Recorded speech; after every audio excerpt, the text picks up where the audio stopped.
Welcome in and happy May. We are back on this Monday, and it is good to have Brett Norsworthy back. And Brett, let's begin the show. And I know I speak for all our friends, all our listeners. Sure. We are all so sorry about your loss. We know how much you loved your mother and how close you were. And I know it's been tough for you, but we are really happy to have you back.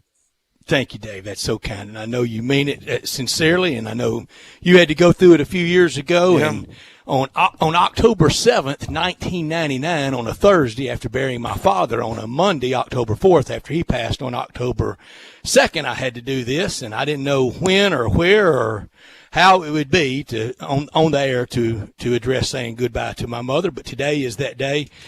She passed last Wednesday, and it was peaceful, and she was buried on Friday. And I want to thank so many people, Dave, you and Drew and Eli and John Harden and Gabe and Skyler and Mike Brewer and everybody at WHBQ for being so patient with me over the last 7 weeks when I didn't know if I was going to be on 2 minutes before the show or 2 minutes into it that I may have to go, and one day literally said, got to go, boys, and had to go with things occurring. But y'all been so good, and there have been so many kind acts by people, prayers and cards and texts and food and well wishes and kindness. It's been overwhelming. And my mother loved sports, and she didn't love it just because we did. She really did. She loved it before we arrived. She loved it as a young woman, and my dad going to ball games with friends, and she would regale me with stories of Crump Stadium days, and I always loved those and had a fondness for Crump Stadium, still do. And we went to everything together. We went to ABA, NBA, college basketball, NFL, college football, high school football, basketball, baseball, Major League Baseball, minor league baseball. I got a picture right here of me and her at AutoZone Park, very close to where I'm set up when I'm at home.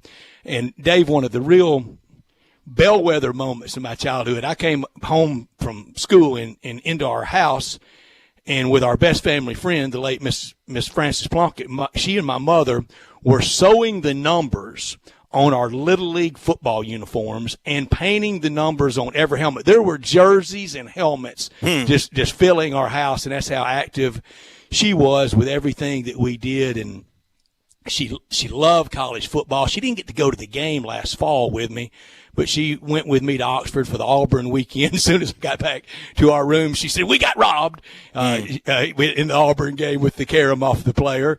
She loved Ole Miss. She loved the Grove. And there were days I thought she loved Archie Manning more than she did me, but she loved Archie Manning, and she loved college football. And she was a really, really good person, a great mom. I was proud to be her son, and I always will be. Yeah, and those memories, they're there with you. And I know this because I've lost both my parents at different times, and no matter how old you are or how well prepared you think you are, when that moment comes, you're not. It's hard. It just absolutely is. But it is hard, and especially mom second. Yeah. Yeah, you did the same thing. That was the order it went in. And this week is Mother's Day. I already had people ask me, "You gonna be okay this week?" I am, because you know what me and my mother's drill most Mother's Day was to go to Paulette's, right? George Falls, great restaurant, and George was always so kind. He is to everybody, yeah, but he was so kind to her. Dude. When he is a good one, isn't he? And she that was like Mike DeCourcy. That was her favorite restaurant, and she loved Mother's Day there. I'll be fine. But for people that have their moms this week, you don't need me telling you this. And enjoy it, because, you think they're indestructible. You think, moms can almost go through anything. They just about can. So this week, really enjoy it, and I will celebrate it for you, whomever that would still have their mother, and we're going to enjoy sports. She loves sports. And she really did. And I want to, I always kind of like to keep it on sports. I'm a stick to sports guy, because I know people have their own problems. There are people out there that have, real difficult days, and this is their escape. This is their release. And that's what I hope they'll do. I love telling people, first college football game I ever went to, December 13th, 1969, AutoZone Liberty Bowl, Colorado Buffaloes, the one and only time I've ever seen them in person. Got to see Ralphie the Buffalo that day and learned years later that Ralphie's a she, not a he, and got to see the great Paul Bear Bryant that day. So and my mom took us. It was me and my mom and my uncle. My dad was at National Guard drill and took me and my brother. I could walk you to where we sat that day at the Liberty Bowl. I guarantee you I wouldn't miss it. I wouldn't miss it 5 feet in the general area we were in, and I was hooked. Well, not much has changed at that Liberty Bowl. They may have the old yellow seats did come out. They may have put in some new seating right there. You're right, but other than that, the sight lines are still the same, and they should be because it was really well built in that regard for a fan to watch the game. You just taught me something. I had no idea. Now I've seen Ralphie at a Colorado football game at Fulgham Field in Boulder. I had no idea that Ralphie actually traveled. Well, did then. He was there. He was there that day, and they barely could control her. Yeah, I mean, and they could not. I mean, you could not a male. That's why Ralphie is a she. And yeah, but it was at the Liberty Bowl, December 13th, 1969. It was a really good day. I tell John Burgess this all the time. We go to the AutoZone Liberty Bowl, first college football game, and then afterwards we went to the Rendezvous. And I've loved both ever since. Yeah. Yep. And those traditions, thank goodness, continue. That's the beauty. You better believe of life. What about your Bears, Dave? They made Thursday night. They made the draft. Now get some line around him. Don't do him like they did Mitch Trubisky. They did sign 2 other offensive linemen in this draft. There are some who have graded them in the top 4 or 5. In fact, the consensus is that the Bears did in the top 4 or 5 of all I think so. of the NFL teams. There are those like my young son who's normally not one to crow about unknown success till he sees it, and he gets that from me. I'm not as crazy about Justin Fields yet. Oh, I am. As some. Oh, I am. But there are those that have proclaimed already, without a question, that Justin Fields is the best quarterback the Bears have had since Sid Luckman. Now I got to see Dave, it. That's great. I got to see it to believe it. I hope Jacob's listening. Because he gave wait till we get to medals. It's going to be a rare Monday when Sid Luckman gets a medal. Wow. I can't wait. Wow. Well, did you see the great picture? I love the way people can Photoshop on social media. And somebody took a picture of the entrance of the stadium where the Chicago Bears play, and on it, it said Soldier Fields. It's Soldier Field, but they had put it in beautifully Fields, and we'll see. The Bears really, tell me a great quarterback that has come from Ohio State and been a huge success in the National Football League, and I'll feel better. But how many? I hear you. I hear you. How Rex many, Kern wasn't it? Was he? No, I'm trying to think of who else. Well, Art Schleister didn't Joe really Germain. make it. Art Schleister is up there though, in his own pitfalls, his own demons. But no, and Craig Krenzel, their national championship quarterback, he was like Jay Barker. He was made for college. He was never going to be a pro. Right. Well, and Haskins, you might say the same thing. I think he went to med thing. school anyway. Dwayne Haskins was. No, I wouldn't certainly... put Dwayne Haskins and Jay Barker in the same sentence. No. I would not say the same thing. But what I'm saying to you is, he came in with a lot of promise. I thought could be a pro, I got you, yeah. and certainly you're right did not live up to the billing. So, and Dave, we got to get Joe Theismann on soon, and I know you're always the connection for that because Joe Theismann, they had not retired his number 7 for Washington, but they just wouldn't issue it, and because Haskins wore it in college, he asked for approval and got permission. Yeah. And Joe Theismann said, absolutely, go ahead and do it. He didn't do that betting on him being this bust. Joe Theismann had to see and was hoping and was trying to give him support, and it just didn't work out. But you're right. Ohio State does not have a long list of successful NFL quarterbacks, but the mighty Columbia Lions in Sid Luckman, they do. They do. And, those mighty Columbia Lions have had some pretty good athletes from years past, like Lou Gehrig. You can stop right there. Yeah. I mean, come on. I hope this kid is the real deal. We'll see. I think the Bears did do well. I love him. it's about time. They did trade, I think, a first rounder in 2 years. So you get the sense that the Pace and Nagy know that their time is limited. So they were willing to mortgage the farm to save themselves for right now.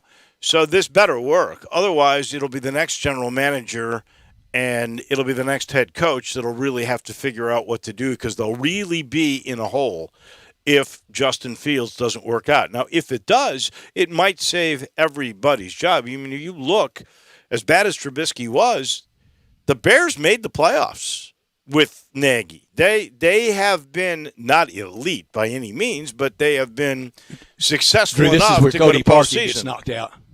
Yeah, well, that's true. I mean, if they had a kicker, that's the Robbie Gould. We've been through this before. Robbie Gould.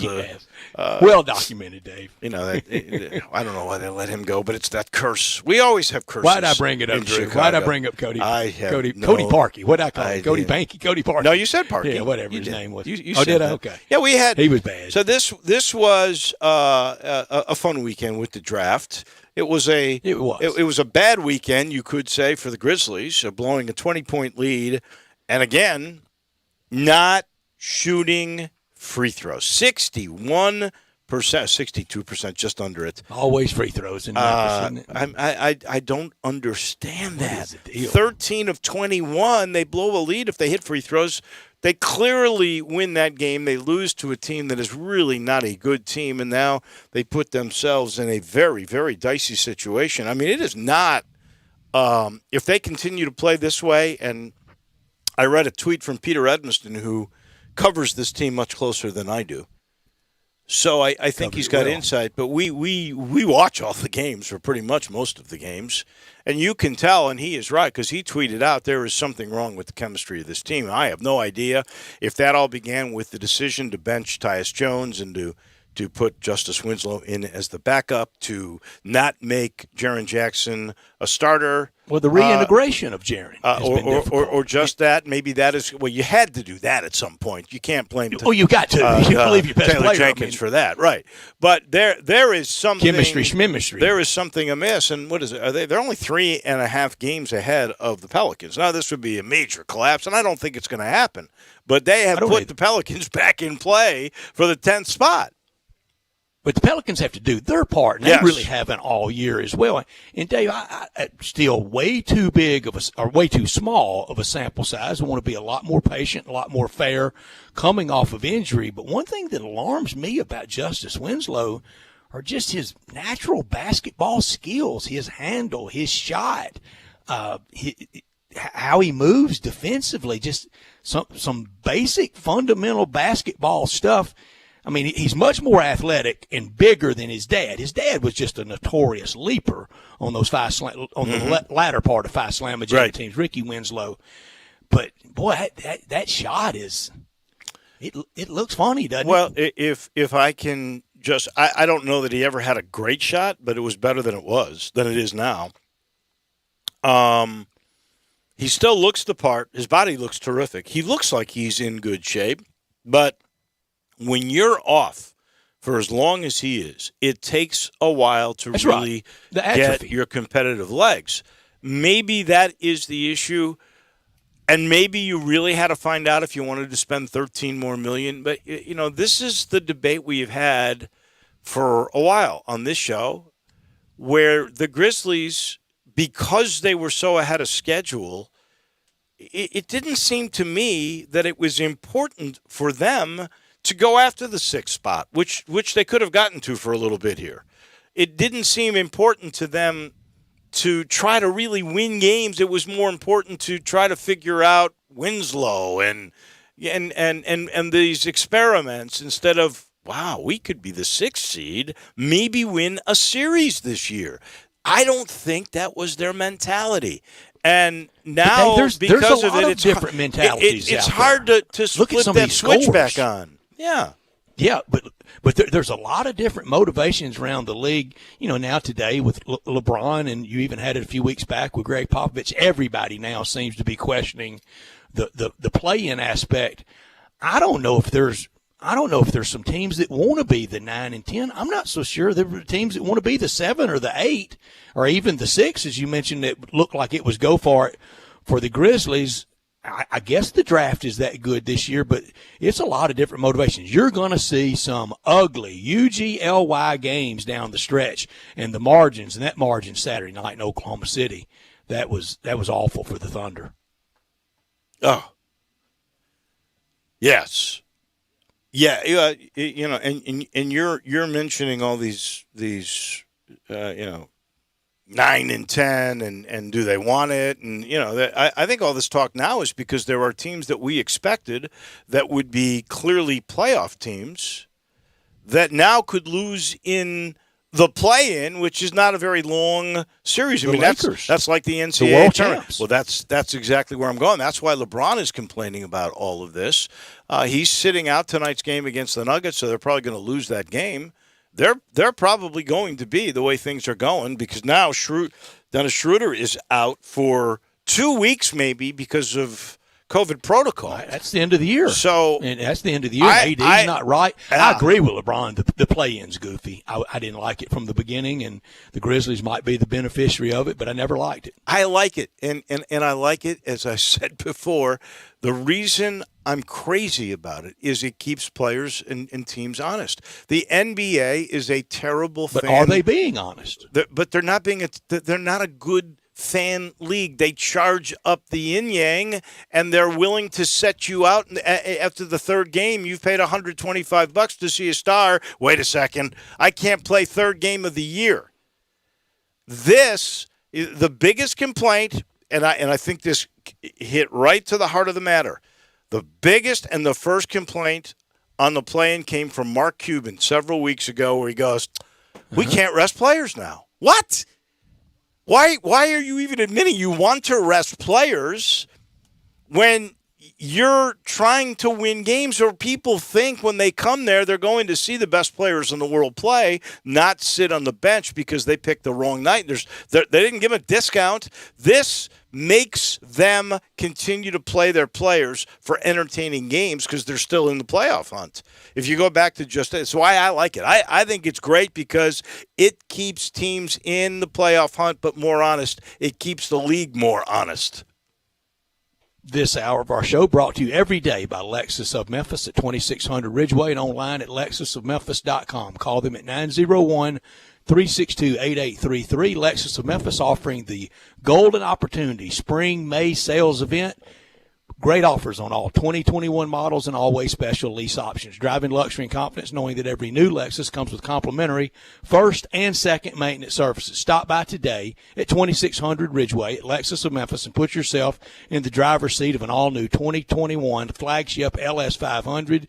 You'll be driving and looking great. When you purchase a Lexus, you get top-of-the-line engineering and design that makes for the luxury driving experience. 901-362-8833, online at lexusofmemphis.com. Experience amazing. Experience amazing at Lexus of Memphis. Top story of the day. Well, it's tonight's game. The Grizz. It's an 8 o'clock game, by the way, a little later than usual. The Grizz and the New York Knicks, who have won 10 of their last 11. It's a critical game for Memphis, trying to stay in the 8th spot. They're down to one game over 500. They're under 500 at home. This will be an interesting test for sure. And if I can squeeze one other one in, when Kenny Gainwell, in the 5th round on the 3rd day of the National Football League draft, when he was taken by the Philadelphia Eagles, he became the 8th Tiger, or he became a Tiger player taken in every year since the American Athletic Conference began. All 8 NFL drafts. That is when the league was conceived. And so every year the AAC has been around, the Tigers have had a player drafted, and they're the only team in the American that can make that claim. I believe UCF has more players in the league, but they haven't had this run of consistency like Memphis has. My top story, the annual NFL draft. It's come and gone. It was led again by the SEC as the number one place that NFL picks their players from. Once again, they choose to restock from the SEC more than any other league. They win again with the most players drafted. I understand SEC fatigue. I do. I understand Bama fatigue. Look, when you have to play them every year, you should fully understand Bama fatigue. But when you hear people say that it's only propped up by ESPN or by CBS or by the recruiting gurus, and there's Bama privilege and there's SEC privilege, don't buy it. This is the proof every year that this is where the best players are. The NFL chooses to restock from the SEC, and there's a reason. That's where the best players are. Not top story of the day. Well, it's sad. Bobby Unser passed away today. 3-time Indy 500 winner. Lived a great life. 87 years of age. He died of natural causes. He and his brother Al are the only brothers ever to both win racing's greatest race, the Indy 500. In fact, Al won it 4 times. What a family. But Bobby Unser passed away today at the age of 87. My not top story, Grizzlies are still ahead in the rebuild. And I think these losses are building scar tissue. I think they're making them better for the future. But Saturday night was particularly brutal. Toughest loss of the year, especially to lose to cocky Cole Anthony, who played great. And in college, he played on one of the worst North Carolina teams ever last year. But he's going to be something to deal with in the NBA. He doesn't lack for confidence. He stepped up and made the shot with Kyle Anderson draped all around him. He did. And I wrote in my notes here, I think I in particular have to give a little more love to Dylan Brooks. Dylan Brooks did what he was supposed to. He hit what should have been the game winner. And then Cole Anthony hit a really good shot, as you just said, with defenders all over him. He made a great play. But every night, Dylan Brooks gives his everything. I appreciate that. And the other aspect I appreciate is most of the time it's Brooks who will take on the best perimeter offensive player. He works hard on both ends of the floor. We wouldn't be talking about Cole Anthony today. We would have a whole different perspective if they had just stopped that last shot, because Brooks had hit what would have been the game winner if not for the one with the 1.1 left by Anthony. That is for sure. And Pete and Brevin nailed it in the broadcast. When you're down to 0.1, you have no chance. Yeah, none. All you can do is throw the ball above the rim and hope that your guy can go up there and somehow to put a finger on it if it goes in, or they're going to call a foul, which I can tell you they're not going to call a foul. So you're right. You're not going to win. You're not going to win that game. Here's a couple of other good pieces of news before we take our first break. Ted Butler's going to join us. We got medals coming your way. We already mentioned it. David Cobb, Bruce Marshall, a rare Monday appearance from the man from the Gold Sheet, and then Dave Barton from College Football Matrix on the draft and analytics and a whole bunch more still to come on the show. Willie Kemp, one of the really nice young men who's been playing overseas and has come back. He is going to be the new GA for Penny Hardaway and the University of Memphis. The gentleman that had that position before went with Tony Madlock to South Carolina State. So Willie Kemp is going to try and become a college basketball coach. So that is really good news. And last thing, Brett, and I know you'll like this, as we try to get closer and closer to normalcy in this area, the U of M will actually hold their commencement ceremony. It will not be at FedEx Forum. It will be at the Liberty Bowl. And there will be close to 2,700 grads. They will ask you to wear a mask and to social distance, but they are having the live commencement, 2,700 or just about that, at the Liberty Bowl. I believe it is next Saturday. So we're getting closer and closer. We are getting closer, and today we're going to cross 250 million at least one shot. We're at about 40% double backs, but $250 million at least one shot, with the least effective of the three shots at around 70%. So we're getting there. We are. We wish we're half of that in Shelby County, though, unfortunately. 34% of the state of Tennessee is only at 35%.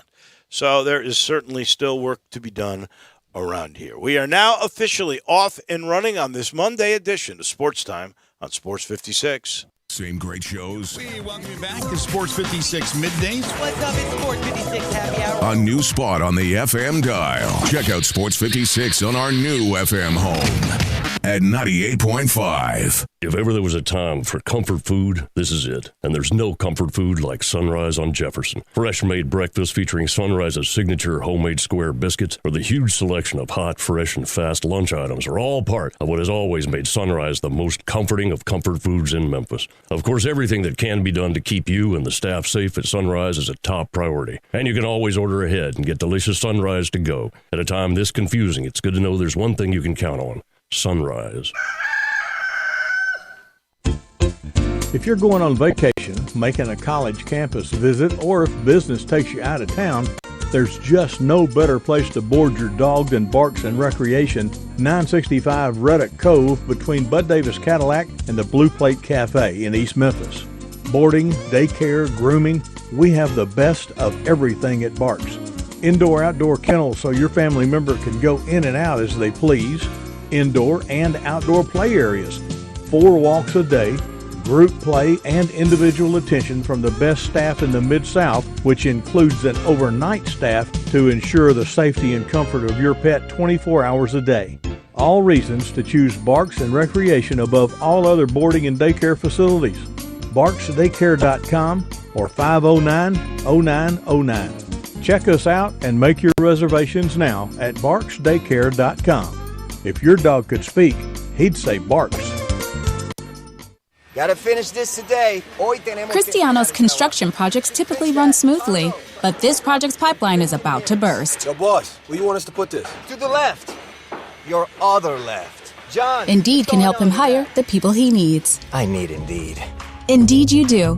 When you sponsor a job, you immediately get your short list of quality candidates whose resumes on Indeed match your job criteria. Visit Indeed.com/credit and get $75 towards your first sponsored job. Terms and conditions apply. Upgrade your commute at Acura of Memphis. Seize the thrill and test drive one of our award-winning models, each packed with cutting-edge technology, luxurious amenities, and a driving experience that's sure to awaken your inner self. Driving shouldn't be a chore, it should be an adventure. Advance your drive today, shop our aggressive lease and finance options now, luxury is waiting at Acura of Memphis, or shop online 24/7, visit AcuraofMemphis.com. First Bank is here to help you, whether you're a business looking for a loan to expand or refinance an existing one, a homeowner looking for a mortgage or home equity line, a consumer wanting to finance your dream car, or wanting a competitive rate on your CD deposits. Let First Bank try to handle your banking needs. Stop into one of First Bank's 3 local branches today: 6482 Poplar Avenue, just east of International Paper, 8398 Highway 64 across from Wolf Chase, and 6280 Highway 64 in Oakland. Or check them out online at firstbankonline.com. Member FDIC, Equal Housing Lender. Now, back to Sports Time on Sports 56 with Wolo and Stacks. This hour of Sports Time is brought to you by Lexus of Memphis. Here once again are Dave Woloshin and Brett Norsworthy.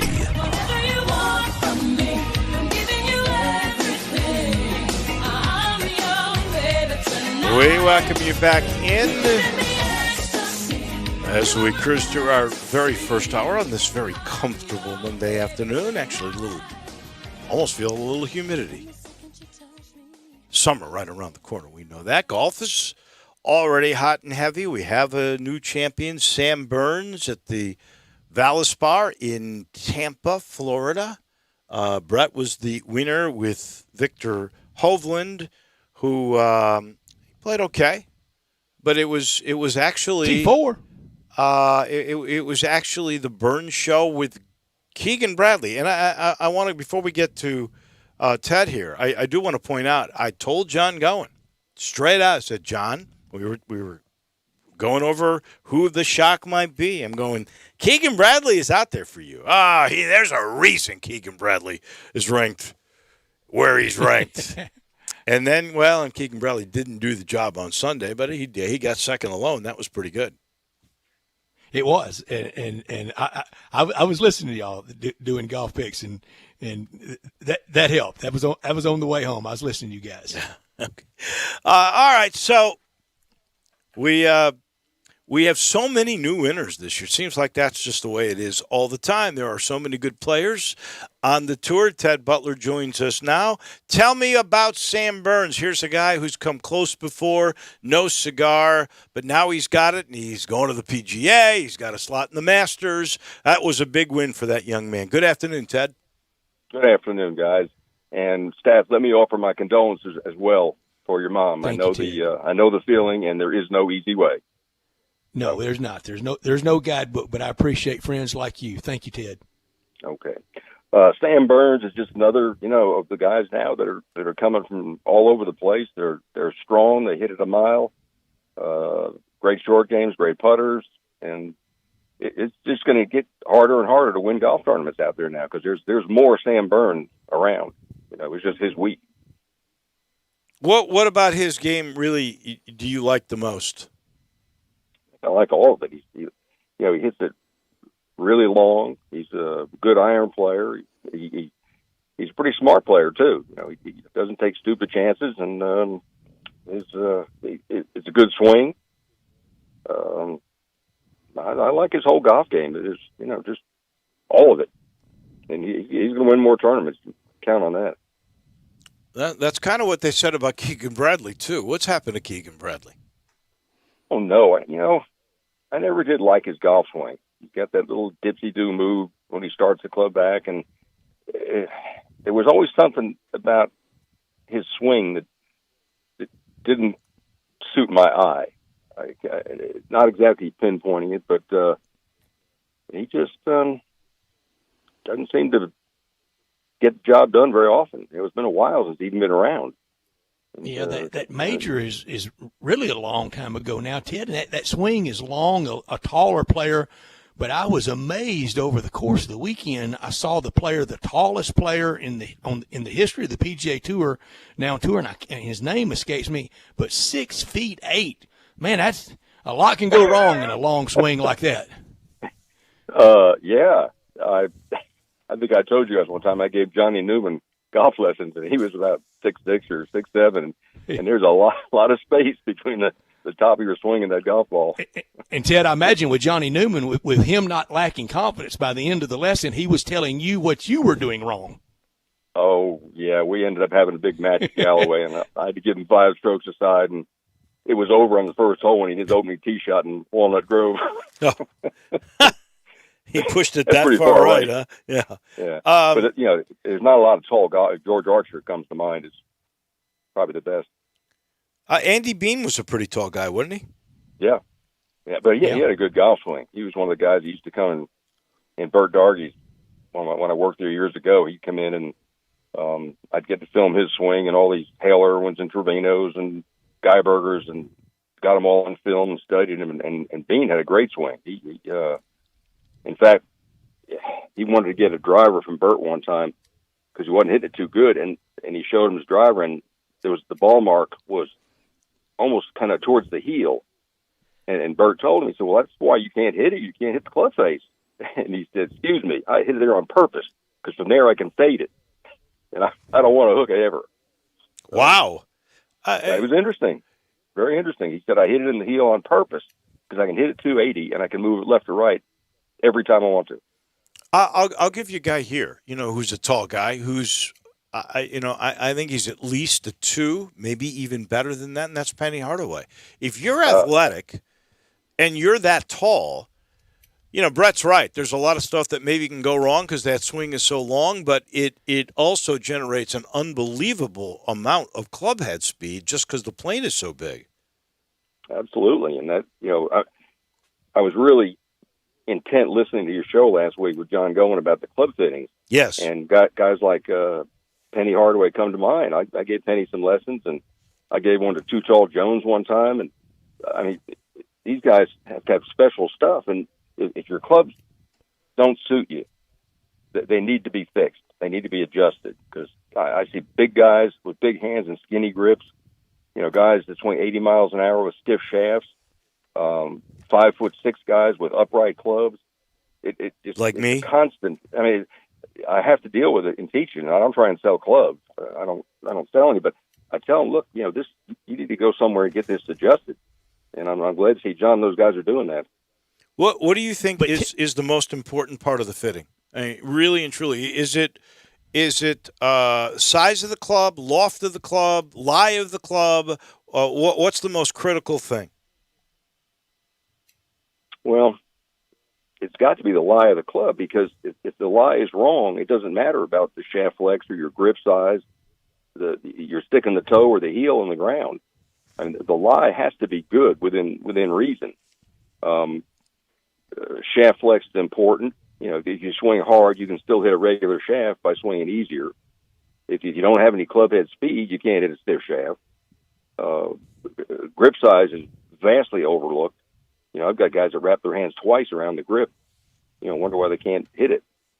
But I think, personally, the lie, because you start messing with your swing. If the toe goes deep, everything goes to the right. So you start aiming left, and then the toe goes deeper, and you can't hit it at all. And the fix has got to be in the lie of the club for sure.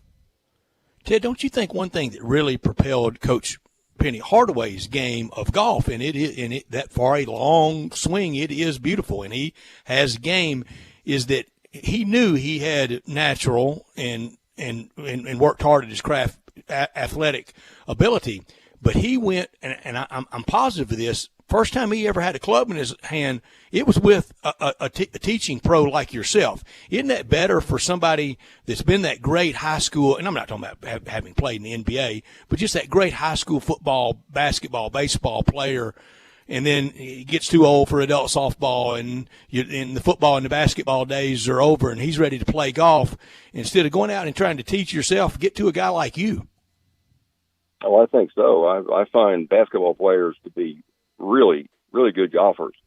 The guys always come in, I ask them what sports they've played before, and just so I get some idea of their, athletic background, and the basketball players can always hit the ball. It's, I gave some lessons to Jerry West when he was here, and he had a little bit of an unorthodox takeaway where he would close the club face on the way back.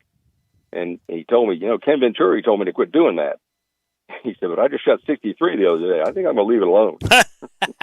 He set some course record down in Georgia someplace. What was he doing taking a lesson if he just shot 63? That's what I would be asking him. Jerry West. One of his buddies talked him into it. I don't think he even wanted to do it. Here's why I think that basketball players are that way. And this is what I tell people all the time when they're asking me about, should I buy this really expensive set of clubs? Basketball players become good golfers because they can take coaching. People don't understand, and Brett was going there with this. It's critical to learn the right way. I'll never forget, Ted, what you once said on George Lapidus's show early in your tenure, when you were saying, well, yeah, I watch on the driving range, and I watch all these guys groove a bad swing, a flawed swing. So that becomes something I can never fix because they've got so much repetition with a flaw. And if you go and get lessons, it's much more important at first than getting clubs that are state-of-the-art. You first have to have a good swing. Those guys understand that because they've been coached their whole life. I totally agree with that. I mean, they know, yeah, when they get coached early on, they listen. A lot of guys that come in that I give lessons to, they already know what they want me to say before I ever do it. And I know that. I mean, I recognize that. But it's almost any kind of coaches, tennis coaches, any kind of coaches learn better than the regular off-the-street guy. Because that's what they do. And there's no magic, club. You got to get out there and learn the right way and then work at it. Well, yeah. I started, believe it or not, giving club fittings in 1973. Really? Bert Dargie's. I was fitting people for club. They were the second biggest custom club maker in the country, next to Kenneth Smith. And all the people that came in there to get clubs made, I gave the fittings. And we had a Polaroid camera to film their swing speeds and things like that. But it was always grip size, lie, shaft flex. And I made a driver once for Andy Franks, who you probably don't know. He's a 2-time long driving contest winner with a persimmon head and extra stiff steel shafts.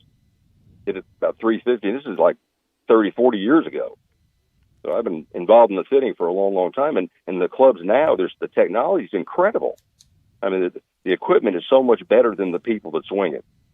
You can get, the different shaft flexes, the flex points, titanium and graphite, and it's unbelievable now. Who was the brainchild of that fitting? Was that Bert Dargy, or how did that really start in Memphis? Chief Dargy, it was from Scotland, and he came over here and he had done a lot of golf stuff over there, and came over here and started a small custom club place. They just started making clubs for people, and then they got big. They started doing club repair, and there were no club repair places anywhere. And they had clubs from around the world stacked against their walls being sent in to be fixed. And when I started working there in 71, I think it was, they said, okay, you do the fittings. And I said, what? Fittings? Yeah. So I learned kind of on the cuff how to do it and experimenting. But the Too Tall Jones was amazing. His hands were so big, you couldn't even make a club big enough. Wow. There is a former Tiger, so. Hank McDowell. Oh, yeah? If you look at the grips, I promise you, look at his grips. Next time you're playing golf, he plays at Memphis, it looks like a bat. It really does. It does. And Hank can move it. Oh, yeah. Oh, yeah. Well, I was kind of Ted, you know what I remember most? Yesterday, too. You know what I remember most about Bert Dargy's shop is first of all, at Christmas time, he always would have a flowing keg of beer in for people shopping. And you could shop and go over and hit the keg a little bit. And he had the collection of hats from Bear Bryant. Remember his houndstooth hats that Bear had get. And in every print ad for Bert Dargy's golf shop in the press center or in the commercial appeal, he would use the word for the club is the Scots would, the shillelagh. Oh yeah. Yeah. Whippy old graphite shaft, yeah. Mm. I just remember his voice. He had the deepest voice. And he'd be going, it's easy. It's easy. All you got to do is this. It's easy. And then you try to do it, and, well, it's not. He was a character, though, Ted. He really was. Oh, absolutely. I've learned a lot of stuff in the years I was there, because the tour players came in every year for the Danny Thomas. And all of them came in to have work. Palmer came in, Hogan came in to have work done on their golf clubs. And the stories you get to hear and the things I learned was just incredible. You don't get that experience every day. Well, you don't really get that experience anymore. Now, those pros get it, but they get it from their own Titleist guy or Callaway guy or TaylorMade guy, because every one of those manufacturing companies have guys that go to every tournament, and they're constantly tinkering with their players' clubs. Well, one of the best players in Memphis, Bobby Cochran, the pro out of Colonial. Mm-hmm. I've been giving him lessons since he was in Christian Brothers, and he was in last week, and he's getting a new set of clubs. And I said, well, why? He goes, well, I'm working for so-and-so, and it's time for me to get a new set of clubs. They're going to fit me next week. And I thought, man, as well as you get well with what you've got, you're changing? You're right. That's what they do now. It can always get better. That you were just talking about all that technology. It can always get better. All right. As we're getting closer and closer to the PGA, who's the guy you think? And I really thought it would be a good week for Justin Thomas. He's not quite as consistent as he was, say, a year ago. Dustin Johnson clearly is not either. Who's the guy? Oh, man, that's a good question. You know how good I am at this. I still think Justin Thomas. I just like the way he plays golf, and there's so many now that the Hovland in particular, playing good now, and just go down the list of these young guys. It's just luck to pick a winner. You just don't know who's going to be hot that week, who's making putts, and who isn't. I was hoping John would win yesterday. Daly, I mean, that shot he hit on the last hole was close to being something. Oh, that's in the Inspirion. Yeah. I was watching, going back and forth on the two turns yesterday because he and Doug were paired together. He and Doug Barron were playing together yesterday. And obviously, John Daly had a better day. Yeah, he had to finish. He had a second shot on 18 going for the green. If he knocks it on the green, he ties for first, and it bounced. It landed a foot short and bounced back in the water. Wow. Otherwise, he's holding up the trophy. So this could be John Daly's year. Is he getting back in shape? Do you know? Because his health was awful there for a little bit. I was talking to somebody yesterday during watching the men's tour, and I said, this tour needs somebody, a character, somebody dressed different or different hair. And commercial came on. I flipped the channel. There was John Daly in his plaid pants and his Santa Claus beard. I thought, wow. Well, I don't know about his health. I'm not sure what. Well, it must be good if he's able to compete all that way, and well, he hit it great. And obviously Doug Barron was must have been playing well to be in that group with him. He was Doug was when he came on. He was 2 shots off the lead and a shot behind Daly, and Doug faded the last 3 or 4 holes, but he was in contention the whole way. I mean, he could have done it. Isn't that something? I think he finished 10th. That is outstanding. Well, we pull for both of those guys. This week, Wells Fargo, and that's got Rory McIlroy, John Rahm, Justin Thomas, Phil Mickelson, Bryson DeChambeau, Xander Schauffele, Webb Simpson, Tommy Fleetwood. We got a bunch of good guys. Victor Hovland, you just mentioned, is in it. Tony Finau, Brett's favorite player of all time, Sung Jae Im, Patrick Reed. Will Zalatoris is playing again. This should be fun.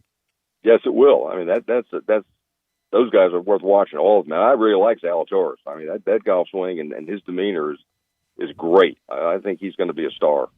Ted, as always, we appreciate it. I give you a commercial, but you're so darn busy you can't get in to see you, for goodness sake. It has really gotten crazy this year, and I don't know exactly why. I maybe doing it for half a century. I don't know.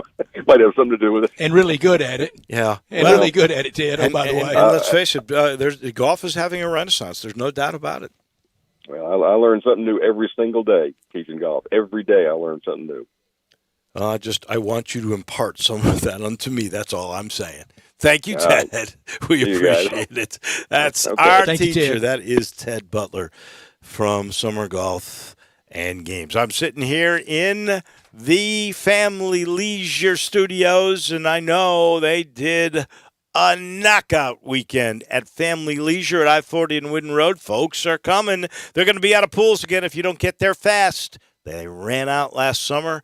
They might again, so you really want to get in while you can. Same thing with spas. They still have plenty in stock, and they are ready for delivery. You can swing in a spring with a brand-new play gym. I recommend professional installation. You want to see young people smile, get them a play gym. They're happy all the time. It's fun to go watch them play outside. And then you can play outside, too, in comfort on your 2021 patio furniture. There are some select sets now up to 20% off. You will use your patio or your backyard more if you've got the right furniture. They got it for you at Family Leisure, I-40 and Wooden Road, where family and fun all come together. Precious Metals, right around the corner. You have opinions. Like a splinter in your mind, driving you mad. We want to hear them. Call the First Bank phone line at 360-8255 or text us on the First Bank text line at 70236. Hey, if you're hungry for great Mexican food for breakfast, lunch, or dinner, got it. La Guadalupana, La Guadalupana, Guadalupana. Choose from tacos, burritos, enchiladas, sizzling shrimp, beef or chicken fajitas, and even a Cuban sandwich filled with Mexican sausage, chicken, ham, steak, jalapenos, avocado. Add a nice cold beer to your super nachos. Top with melted cheese, beans, sour cream, guacamole, tomato, and jalapenos. Great prices, generous portions, great service at 3 locations, Summer Avenue, Cordova Road in Winchester, La Guadalupana. Hi, this is Troy Fiveash, owner of Fiveash Roof Services. You've heard me talk about how we offer the best products, the best warranties, and the best services for years. Now let's talk about pricing. Pricing should never be the only reason you hire a contractor, but in today's world, pricing is always a consideration. So we suggest you get 2 or 3 estimates for your roof replacement from a reputable, licensed, and insured company, and then give us a call. If we can't beat your best price for a comparable roof system by more than $100, we'll give you $100. It's that simple. We are so sure we can offer you the best price, beating all other qualified companies. We will hand you $100 if we can't, and thank you for the opportunity. So give us a call. What's the worst thing that's going to happen? Make $100? Fiveash Roof Services, a proud supporter of Tiger Athletics and the official roofer of the Tigers home team. Fiveash Roof Services, fair, honest, and ethical. 367-0050 or memphisroofer.com. Fiveash Roofing, it's what we do. We're here for you. It's time, Memphis. Join John Morant, Tyus Jones, and your Memphis Grizzlies tonight at 8 p.m. when they take on the New York Knicks, presented by FanDuel Sportsbook. Tickets start at just $12, but they won't last long. Check out grizzlies.com/tickets today. I know the sweetest thing in Memphis, and I know it's been around for 115 years. You know, I'm talking about Dinstall's, and it's time to stock up heavy on Cashew Crunch, Heavenly Crunch, Turtlettes, all of your favorite Dinstall's treats. So easy to get. The sweetest thing in Memphis, all you have to do is head to Laurelwood or head to Germantown and Poplar right across from the hospital, or go where they make the candies. That's on Pleasant View. There's nothing that says Memphis better than Cashew Crunch with that little tinge of coconut, or the Turtlettes. Let's face it, there's nothing better than Dinstall's chocolate. That's the mainstay of all candies, isn't it? Milk chocolate, although their dark chocolate is pretty darn good. And if you get the peppermint with the dark chocolate and put it in the freezer, you're going to love it. So many ways to love Dinstall's. Stock up heavy on all of your favorite Dinstall's treats. 115 years of making Memphis oh so sweet. Now, back to Sports Time on Sports 56 with Wolo and Stats. This hour of Sports Time is brought to you by Lexus of Memphis. Here once again are Dave Woloshin and Brett Norsworthy. Good to have Brett back cruising through our first hour on this Monday. This just in, shocking news. Bill and Melinda Gates announcing they're getting a divorce after 27 years. Wow. Melinda. Let me be the rebound guy. I was wondering, Melinda Gates, what is she going to walk away with from that marriage? That's terrible for us to Won't say. be broke. No. She's going to be in pretty darn good stead, UCAN. They did great work in their, trying to really concentrate on education and helping out public schools all over the country. I loved that when that thing first started, and sad to hear that. But that is what's going on. Not part of precious metals, but we better get to them right away. I got a couple of bronze medals. I'll start with the Washington Wizards, who've won 8 of 10, and they, of all the unlikely people, especially the way the year started, the Washington Wizards sit in a position in the play-in. Holy smokes. We mentioned it, Sam Burns, his first PGA Tour win, $1 million eligibility in the PGA. He's got a slot at the Masters next year. 5 years eligibility is pretty darn good for a guy who, could have been struggling. And Sam Burns, young, just got married 18 months ago. Life is really good with his first PGA Tour win. I'm going to give a silver medal to the San Francisco Giants. It's not the Dodgers or the Padres, and we talked about that being the great new National League rivalry. The two teams in the West are going to battle it out. Look who's on top right now, the maligned San Francisco Giants. I'm going to give a silver medal to the Phoenix Suns. They have won 4 in a row, and now they're tied for first in the West with Utah at 46-18. What a turnaround for this team. And then my gold medal, we haven't even mentioned it yet today, but the 147th of the Running of the Roses went to a little horse with a big heart. This horse was bought as a yearling for $1,000. $1,000, ladies and gentlemen. And then Bob Baffert got a hold of him, and Bob Baffert also gets a gold medal. He won his 7th Kentucky Derby in all the 147 years of this race. No one except Bob Baffert has won 7 runs for the Roses. 7 Kentucky Derbies for the Hall of Fame trainer and the jockey on top, John Velasquez. His 4th Derby in 11 years. And he did this one, Brett Norsworthy, at the age of 49. My bronze medal goes to someone that hadn't played a down in the NFL since 1950, and that's the Columbia Lion, Sid Luckman. He was mentioned more this week than Justin Fields, practically. He hadn't played a down since 1950 and still regarded as best Bears quarterback. How bad has Bears quarterbacking been? 5th leading passer in franchise history is Mitch Mitchell. Jay Cutler 1, Sid Luckman 2, Jim Harbaugh 3, Jim McMahon 4, and Mitch Trubisky, 5th leading passer in Bears history. Silver medal goes to the Phoenix Suns. It really is. Yeah. Phoenix Suns, they are in first place by tiebreaker with 8 games played. It would be a remarkable story if they just finished in the 2 spot, but extraordinary if they are the 1. My gold goes to the SEC. It breaks its own record with 65 players drafted, only conference with every team having a player, at least one player selected. 8 by Bama in first and second round, and not just in the first and second round over 64 picks, in the top 40 picks. Recruiting rankings mean draft rankings. Yeah, it is. That is maybe the greatest measure of domination for that league. I totally agree with that.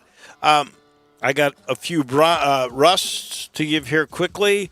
The Houston Texans, everybody's grades, power rankings, whatever. Houston Texans last in this draft, and they don't have Deshaun Watson. Davis Mills, Stanford quarterback. Real quick, did you know him? I did not. No, nobody did.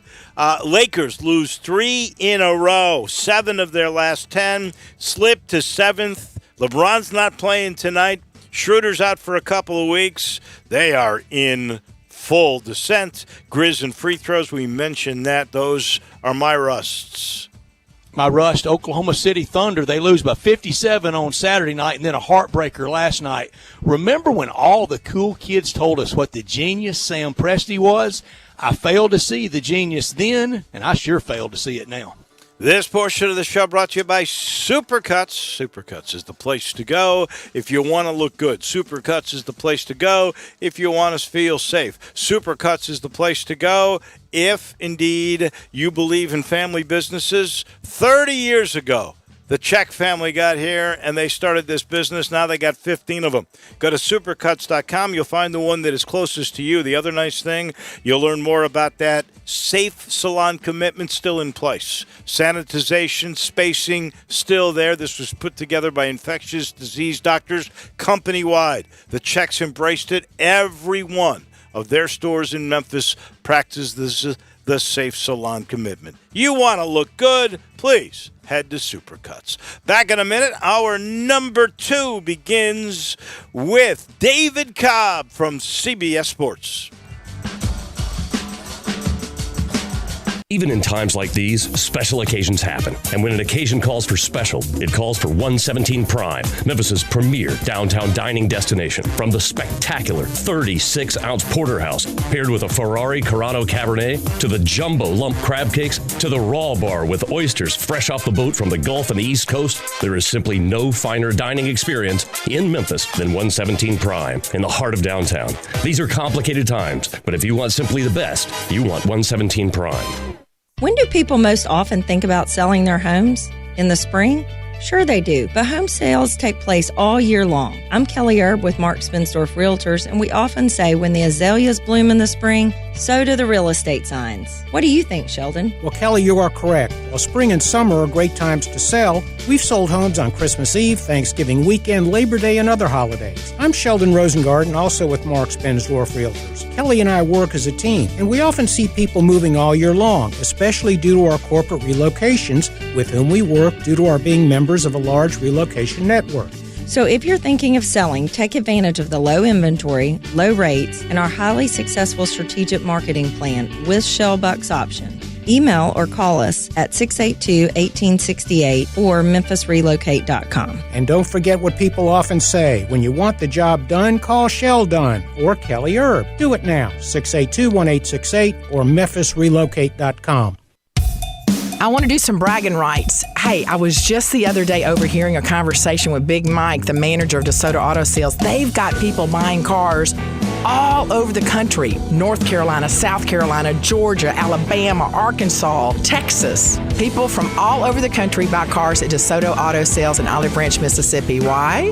DeSoto Auto Sales has the most stringent car inspection in America. They get it right the first time. Quality and low mileage, factory warranty on most vehicles. My favorite part is the people who work there. Big Mike, all the employees are professional, friendly, and go that extra mile. Expect as you walk in the door, you're treated like family. DeSoto Auto Sales understands your time matters. We can help you find your dream car and get all the paperwork finished in less than an hour. Come see us at DeSoto Auto Sales and be part of our family. Have a great buying experience every time. 662-890-7184. For over 8 decades, America's farmers have counted on the Little Red Tractor from Case IH, the Farmall, to help them make short work of their demanding chores. Well, Mid-South Ag can show you they aren't just for farms anymore. With horsepower ranging from 30 to 105, plus an army of attachments, they can tackle every chore on your to-do list, from hauling and mowing to loading and towing and then some. Stop by Mid-South Ag Equipment or call 662-890-3141 to find a Case IH Farmall that's right for you. We are Sports 56 WHBQ Memphis, W253DF Memphis, and WIVG Tunica Memphis. Flynn Broadcasting Stations. Now, more of Sports Time on Sports 56 with Wolo and Stats. This hour of Sports Time is brought to you by Homer Skelton Hyundai. Here once again are Dave Woloshin and Brad Norsworthy.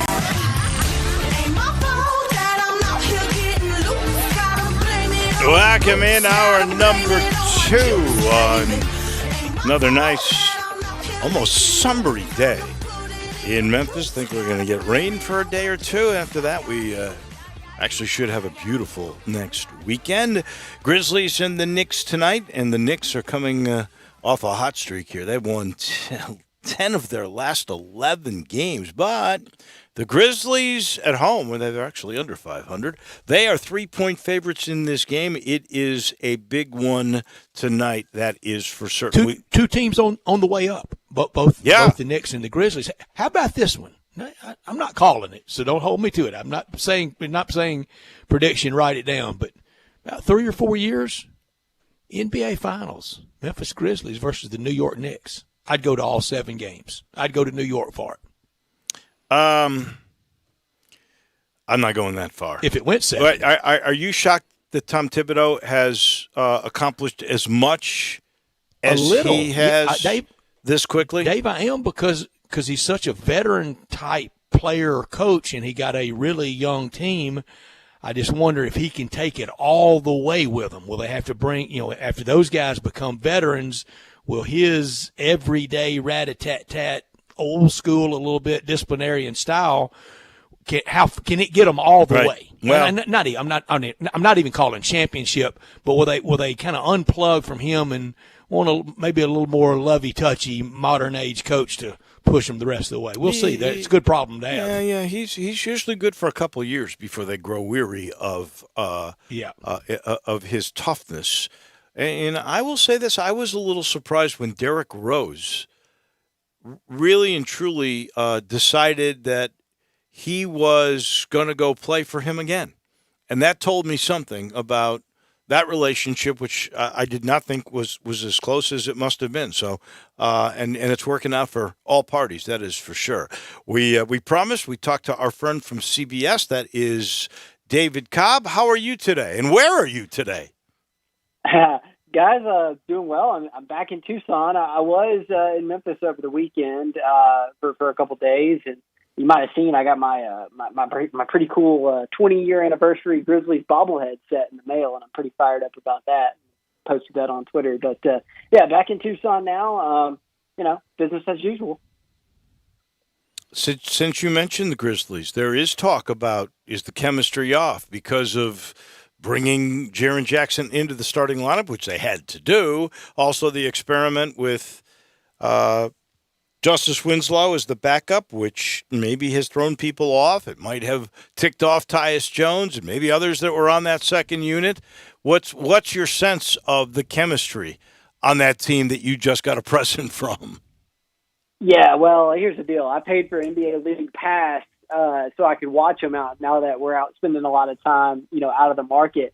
And really all I did was pay for high blood pressure because they cannot close out a game. I mean, it is really sad.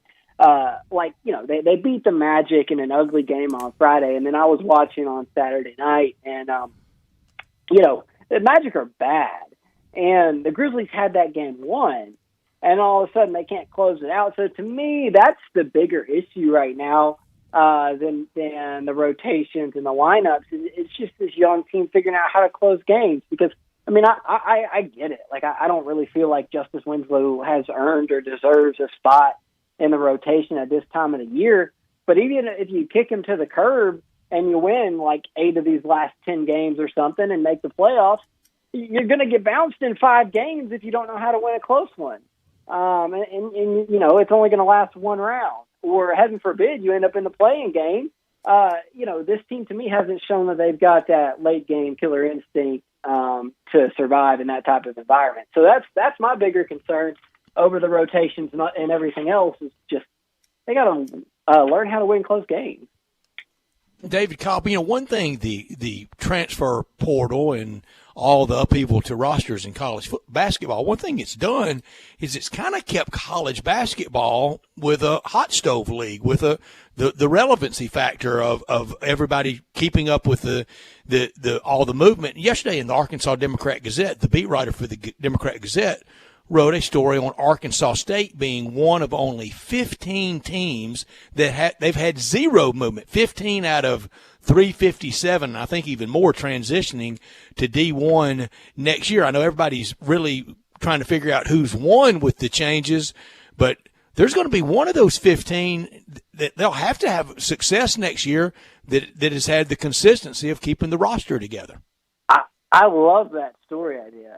That's brilliant. And the fact that he got it down to a number, I don't know where he went for that information, but kudos to whoever or whatever Eli Letterman figured that out.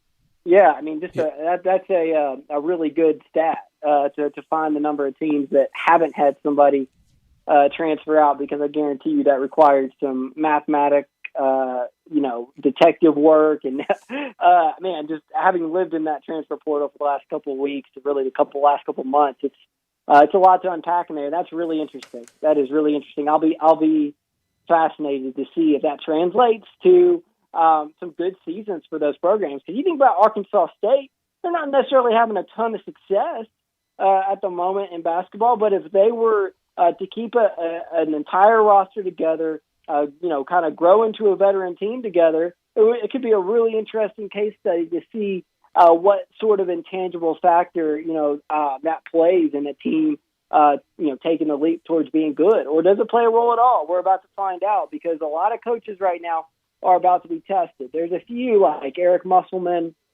who are proven in this regard that they can take a new roster with a bunch of transfers, blend it all together, and spit something out that's really good in the end. But I don't think that every coach is cut out to do that. And some coaches are being pushed out of their comfort zone with all this.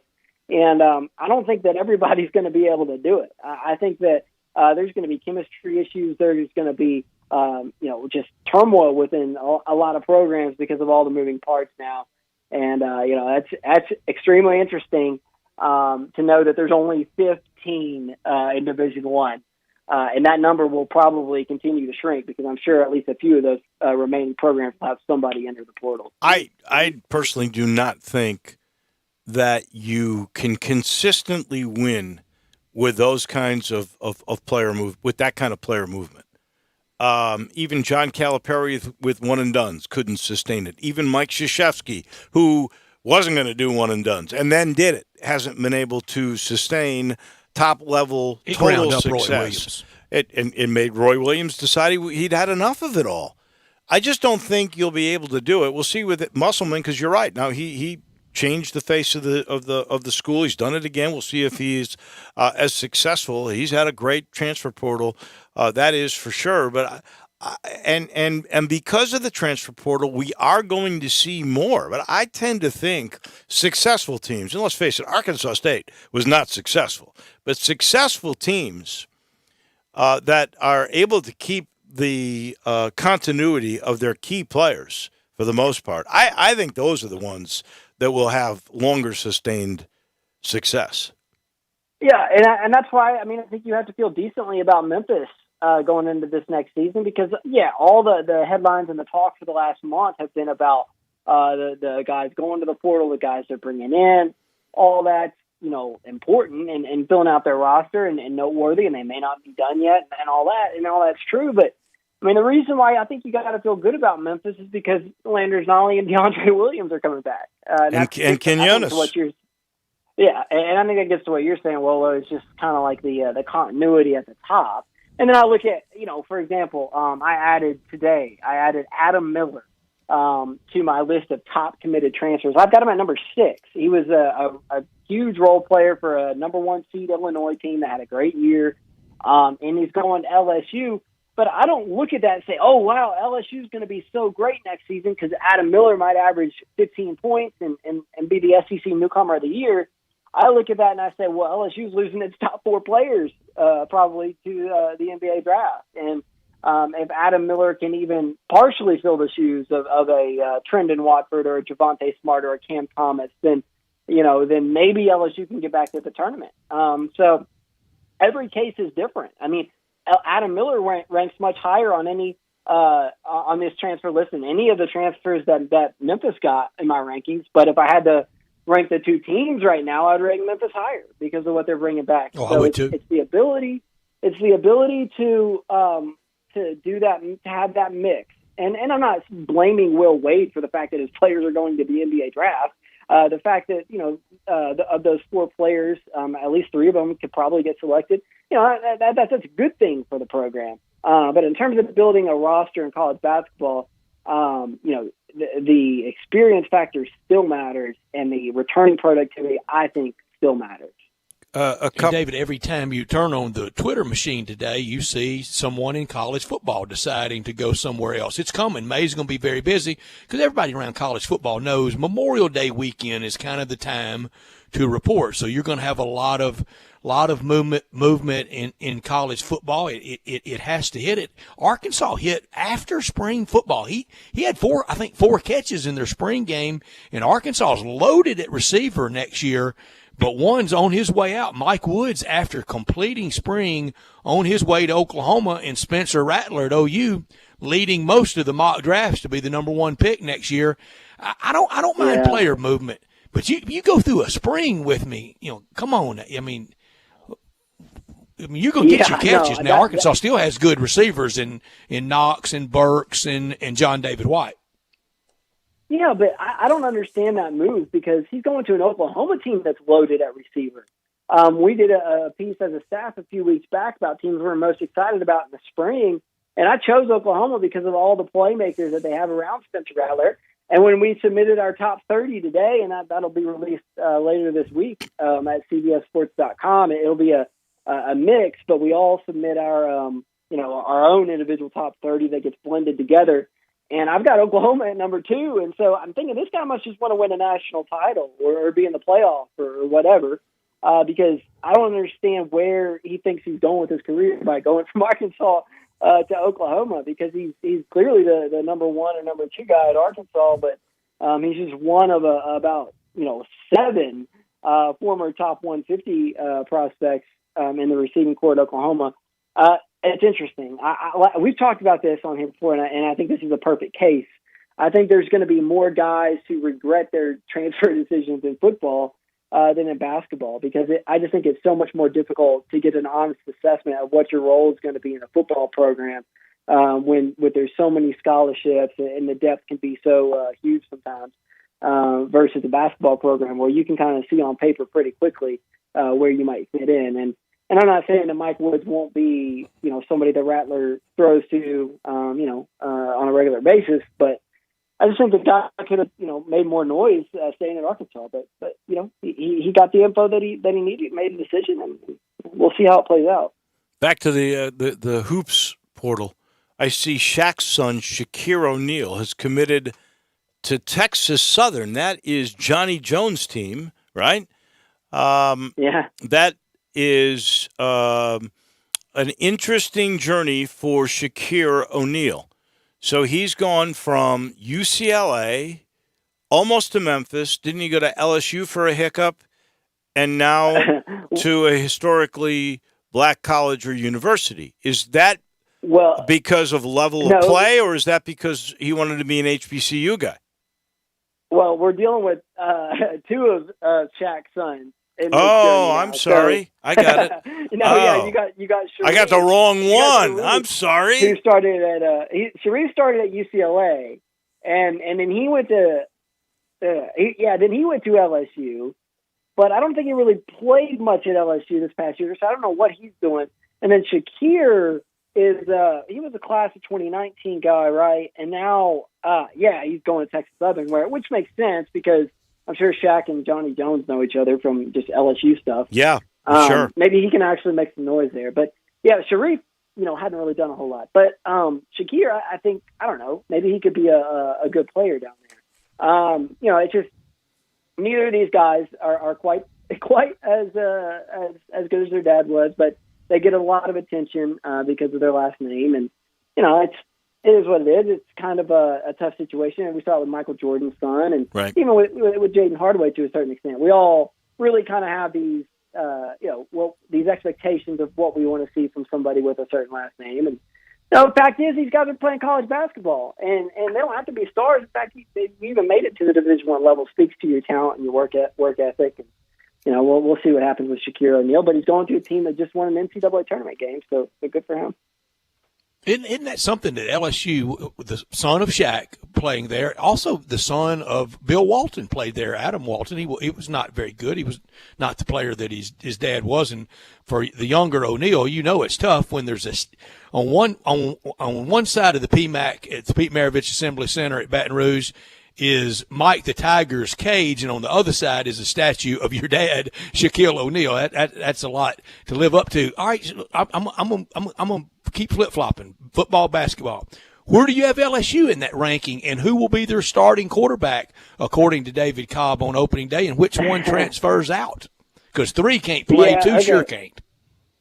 Yeah, I've got them at 16. I just think there's too much talent, and they kind of started to get the defense corrected a little bit towards the end of last season, and so I feel like, they're in position to be a good football team again. I don't know that they're ever going to reach that pinnacle of 2019 with Joe Burrow and Jamar Chase. It's just, I think that was a once-in-a-generation type of LSU team, that we'll talk about for a long time. But in terms of the quarterback, it's one of the more interesting battles, I think, at the moment. Max Johnson, I think is probably in a pretty good position. But I think Miles Brennan is probably the de facto or default starter just based off the fact that he was knocked out due to injury last season. And he was there's sort of an unspoken rule throughout sports that you don't lose your job because of an injury. And unless one of those guys like Finley or Johnson is just runs away with it, then I think it's got to be Miles Brennan who gets the job. And so maybe Finley or Johnson or Max Johnson does transfer out. if that's the case. But it's important to note that I believe it's July 1 is going to be the update or the deadline for college football players to transfer out if they want to be immediately eligible. And so with the quarterback position in particular, I think that's something to keep an eye on is that date. Because if you want to go somewhere else and play right away, you need to make your decision by then. And if you don't know by then it puts guys in a tough position because you might go into fall camp and come out as the third string guy, and then you're kind of more or less forced to stick it out for the season. Well, just to clarify on that, is there a drop dead deadline as to when you can transfer? Yeah, I think in the future, I know for basketball it's going to be May 1. This year it's not because of the fluctuating circumstances, the new rule. They're giving some grace on that, but I think in the future for basketball it's going to be May 1. I need to check on that for football. May 1 would be a little early for football because you've got some spring practices that are just now wrapping up on that date, and so we'll see what they do with football. But yes, there is going to be a deadline, and I'm curious to know what happens with guys who decide after that date to transfer. Do they have to go through a waiver process and then still ultimately end up getting eligible anyway? Or do they go to their new school, enroll there, and then sit out a year like we historically have seen?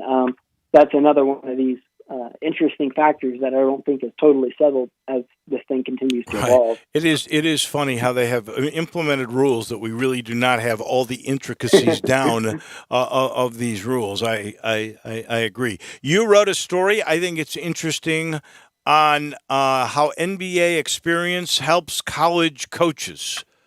And I know Juwan Howard is featured in this thing. Penny could be in there too. Give us what prompted you to write this story. Yeah, I mean, I think with Mike Woodson and Hubert Davis both getting big time jobs in this cycle, it's something you got to revisit. And we talk about it a lot in basketball about, the former NBA guys. And, it's a very tenuous track record. It is not necessarily something that translates to success. I mean, there were a couple of guys in this coaching cycle who played collectively in the NBA for 32 years, and Donyell Marshall and Terry Porter, who were both fired from mid-major jobs because they didn't win. And more often than not, that's kind of the way it goes. But as we've seen with Juwan Howard and Penny Hardaway, the big-name NBA guys can really, really do some damage on the recruiting trail. At least they certainly have in the last few years. And Juwan Howard parlayed that into a number one seed in the NCAA tournament. And so now you've got Indiana really going that direction with Mike Woodson, a revered former Hoosiers player who played and coached a long, long time in the NBA and who has already done a really nice job of recruiting his roster back. I mean, talking about Trace Jackson Davis, he made it really clear that he probably wasn't going to come back until he got the pitch from Mike Woodson. And it was clear from hearing Trace Jackson Davis talk that the reason he decided to come back to Indiana is because he heard the pitch he heard from an NBA guy, a guy who's been working with the Knicks this season and working with Julius Randle. And, so he's the type of guy who Trace Jackson Davis believes can help him expand his game and become an NBA big. And so, it's just one of those things where, it's a trend right now. And we'll see. It's up to Penny. It's up to Juwan, Mike Woodson, Fred Hoiberg, some of these guys who we know as former NBA players and NBA coaches to show that they can not only recruit, but win as well. And so with Hubert Davis, NBA's second all-time leader in three-point shooting percentage, now the coach at UNC, his NBA experience may not be quite as relevant in the minds of many who just view him as a UNC guy, but he's in that category too. And we'll see if he can use the playing career that he had to attract some top-flight players there to Chapel Hill. It's going to be interesting to see how it plays out because we've got some big-time jobs that are in the hands of former NBA stars now, and how they fare with that, I think, is going to impact whether or not the revered former player continues to get the job as often as we've seen recently. Last thing for David Cobb, real quick, since we mentioned Juwan Howard, Devontae Jones, who many thought might be coming to Memphis, ends up going to Michigan. How did that work out, and how good will he be for Juwan Howard? Yeah, I think that's a really good pickup, and I was intrigued. I was watching. He did his commitment video with Jeff Goodman, and you look at his numbers. He was a Sun Belt Player of the Year. He averaged 19 points a game, and was really just an offensive star. But he likes to think of himself as a pass first distributor. So if you watch Michigan play at all this last year, you'll see him, I think, slot into the role that Mike Smith played. He was the grad transfer from Columbia, similar, to Devontae Jones, had put up big numbers at a lower level, and then came in and was a really good distributor. I don't think everybody can make that transition. I think some guys are just scorers naturally and can't transition to being pass first guards. But Devontae Jones seems to think that he can, and he's a good player who's proven it now for a while. So that was a really nice pickup for Michigan at a position of need, and another example of the damage that Juwan Howard's doing. I mean, they've got the number one class in the 2021 cycle. So that, it would have been great for Memphis. I think Memphis could still use a little bit of help at the point guard position. But there's still some interesting names out there. And I know Memphis has at least one scholarship open, maybe two, right? And two. I think, Severe Wheeler from Georgia, somebody who can really dish the basketball out. I don't know where he's at in his process. And then Jacob Young, who was at Rutgers, helping them win an NCAA tournament game this past season. Two names there that are still out there that are pretty good point guards, who I think can make Memphis a better basketball team if they're in the mix with them at all. Great insight as always, my friend. Have you played Ventana Canyon yet in Tucson? Not yet. That's on the list. Actually, I had my first Topgolf experience the other day. Your first Topgolf? Yeah. Oh. You're in this Shangri-La of golf courses, and you're going to go to a pickup place, and you're married to this beautiful woman. What are you, crazy? I know. David, call me, will you please? I got to set you straight. She wanted to come with me, so I was like, okay. let's go to Topgolf. Okay. Well, it was fun. We're all still jealous that we're like the only town that doesn't have a Topgolf yet. One of these days. I know, right? And the guy that started it is a U of M guy, for goodness sake, in Dallas. Well, I know. I've heard the old Commercial Appeal building was like in the running to be torn down and turned into a Topgolf. I'm all for that. That would be cool. Let's go. Let's do it. Knock that thing down. Thank you, my friend. We appreciate it as always. We'll talk to you next week. All right, guys. Talk to you That later. is the one and only David Cobb. He comes to you from our title sponsor. You know that's Homer. Homer, Skelton, Hyundai, and Genesis of Olive Branch, right there at the corner of Highway 78 and the very first exit in Mississippi Craft Road. It's Lamar in Memphis. You just get on there. It's so quick. And I got to tell you, I've got that G70. Everybody, when I park that car in certain places, I get out there always going, wow. Tell me about that car. And I'm going to tell you this story. The other day, this is the truth. I'm coming over a hill, and all of a sudden there is a car stalled in front of me. I'm on a 2-lane highway. I got to make a move quickly. And I've told you, the highest performing car I've ever had is a G70. Switched it quickly into sport mode. Accelerated into the other lane and out in time, and with plenty of time, by the way.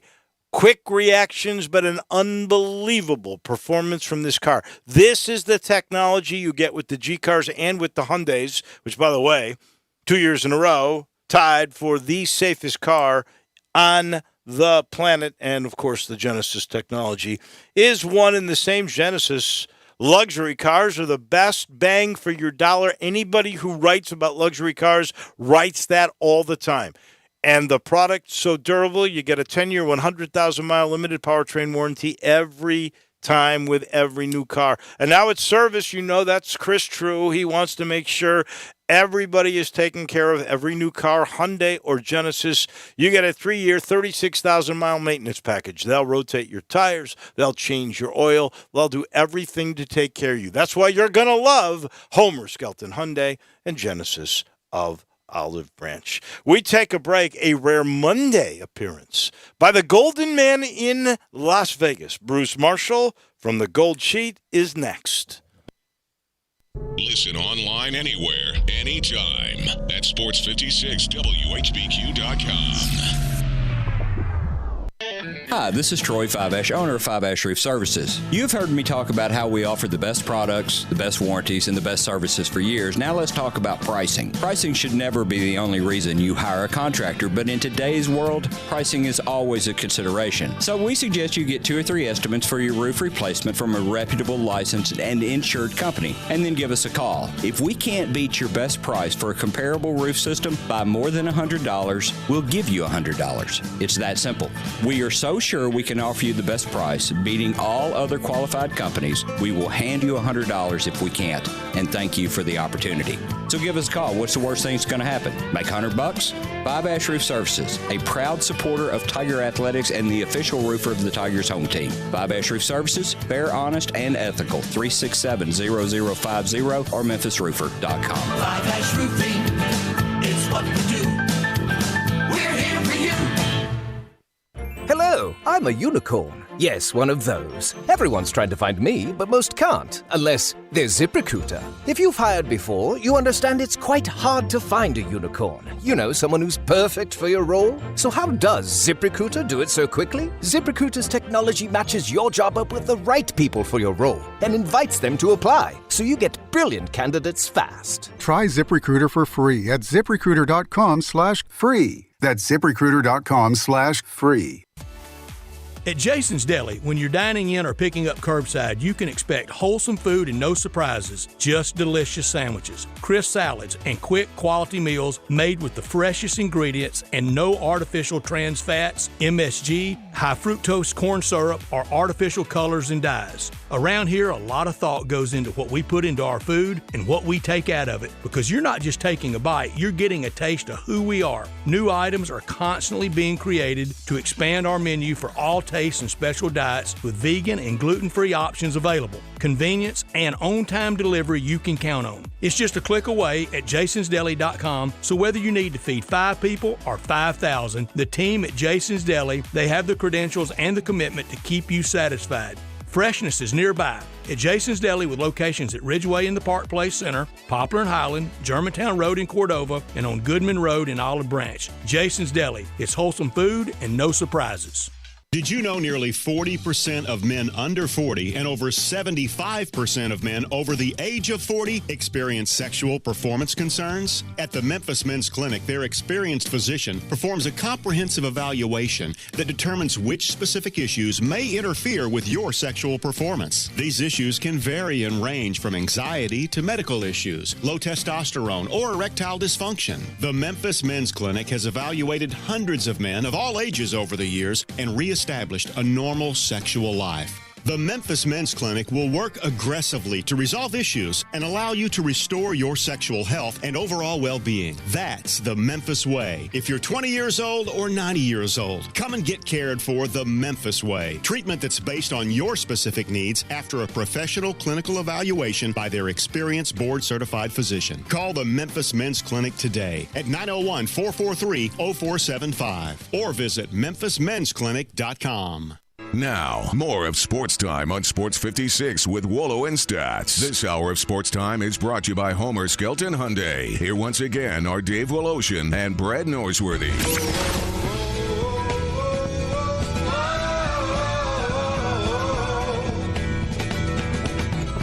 Well, we were just talking about transfer portals. There's some recruiting news. This just breaking, Brett Norsworthy. 1 year after initially committing, the top prospect in prep basketball back on the market. Wow. 5-star wing Imani Bates, the number 1 ranked player in the 22 class, decommitted from Michigan State. Apparently he did that a couple of days ago, but he's probably going to end up going pro. Maybe the NBA G League Elite Ignites, I guess is the official name of that program now, could go overseas. Yeah, that's big news, Dave, and I'm not calling the individual. I'm just saying one of those old guard, big-name college basketball guys, Krzyzewski, Izzo, Boeheim, maybe not Boeheim as much because of the Suns, but I really believe we'll have a summertime, I'm out of here, and that will drive that they can tantamount de facto name their successor with that. Because if you run the administration up to 0 hour, they're kind of left. I Right. got to hire, Right. whoever they kind of recommend or whoever. Are you saying Izzo's on the brink? I think he's in that. He's in that class. Yeah. Well, here's the deal. Bates has been considered by many to be one of the top high school prospects in the last 2 decades. You're talking about a generational guy, 20 years. If that's the case, then maybe he let him know he wasn't going to be around. Yeah, that could be. I would be surprised if Izzo would leave on this note. But how old is he? He's like my age, right? He's only 68, 69 years old. I don't think he's a real oldster. He's not as old as Roy Williams was. But had the issue with the player that some thought he was accosted in the NCAA tournament. Goodness gracious, he touched him. Yeah, I do remember that part of it all. That player exactly wasn't being treated like Neil Reed was. No. Oh, no. Boy, that 30 for 30 on Neil Reed, though. Is that not the saddest thing? It's very sad. It was horrible. It really was. As we get to our friend Bruce Marshall in a minute, let me let you know this portion of the show is brought to you by Conway. Good news, it's super tune-up time. At Conway, that's where they come out and perform that exclusive 16-point Energy Saver Super Tune-Up on your air conditioning system. We're talking $69 and with a free-on leak check. That's right. Conway gives you the Super Saver Tune-Up for only $69, and now they've been doing this for a bit. They will throw in that leak check. They remove years of dirt and grime and leaves from the air conditioning system outside, that unit outside. That's like taking your air conditioner to a car wash. They do all that, and if you've got an air conditioner that leaks Freon every year, with the Conway Services Super Tune-Up, they'll include the free leak check. If that's not enough, how about they put a special Teflon coating to help protect against the Memphis sun. All you got to do is call 384-3511, 384-3511. Conway Services. Always a pleasure to chat with our friend Bruce Marshall from the Gold Sheet. I am sure you have plenty of thoughts about the draft. Let me start selfishly with Justin Fields. Is he going to be a good quarterback in Chicago, Bruce Marshall? I'm always reluctant to go out on a limb with any of these guys, and that includes Trevor Lawrence. Really? As far as I'll go, I'll say he can be. He seems to check every box. But what worries me a little bit about Fields, Mac Jones, even Lawrence a bit, is the fact, they had such advantages with their college teams. They had so many great players around them, and it was easy to look good. And Jones maybe the most of that, but I think Fields some. He had a great team around him. And receivers will tell anybody, we're the guys who make the quarterbacks. Now, that's a bit selfish on the receivers' part. But that being said, none of these guys are going to have rosters around them that are a lot better than the opposition than they were in college. And I go back, the year Matt Barkley and Vince Young came out, they got the same sort of hype that these guys get this year. And it's like, you know what? Their teams were a heck of a lot better that they were playing on in college. That ain't going to be the same in the NFL. Let's see how they develop. And at that point, I thought, Jay Cutler might have a better career than either of those two, and he did. I'm pumping the brakes on all this. I do think Fields can be very good, though. He seems to check every box, and I think he's probably going to start right off the bat in Chicago. I don't think that Matt Nagy has any time to wait. He's got to make something happen, and I think this kid might be able to do it. We'll see. Bruce, another place, and they made it work with Peyton Manning, even though some feelings ended very frayed there between Peyton Manning and his camp and John Elway.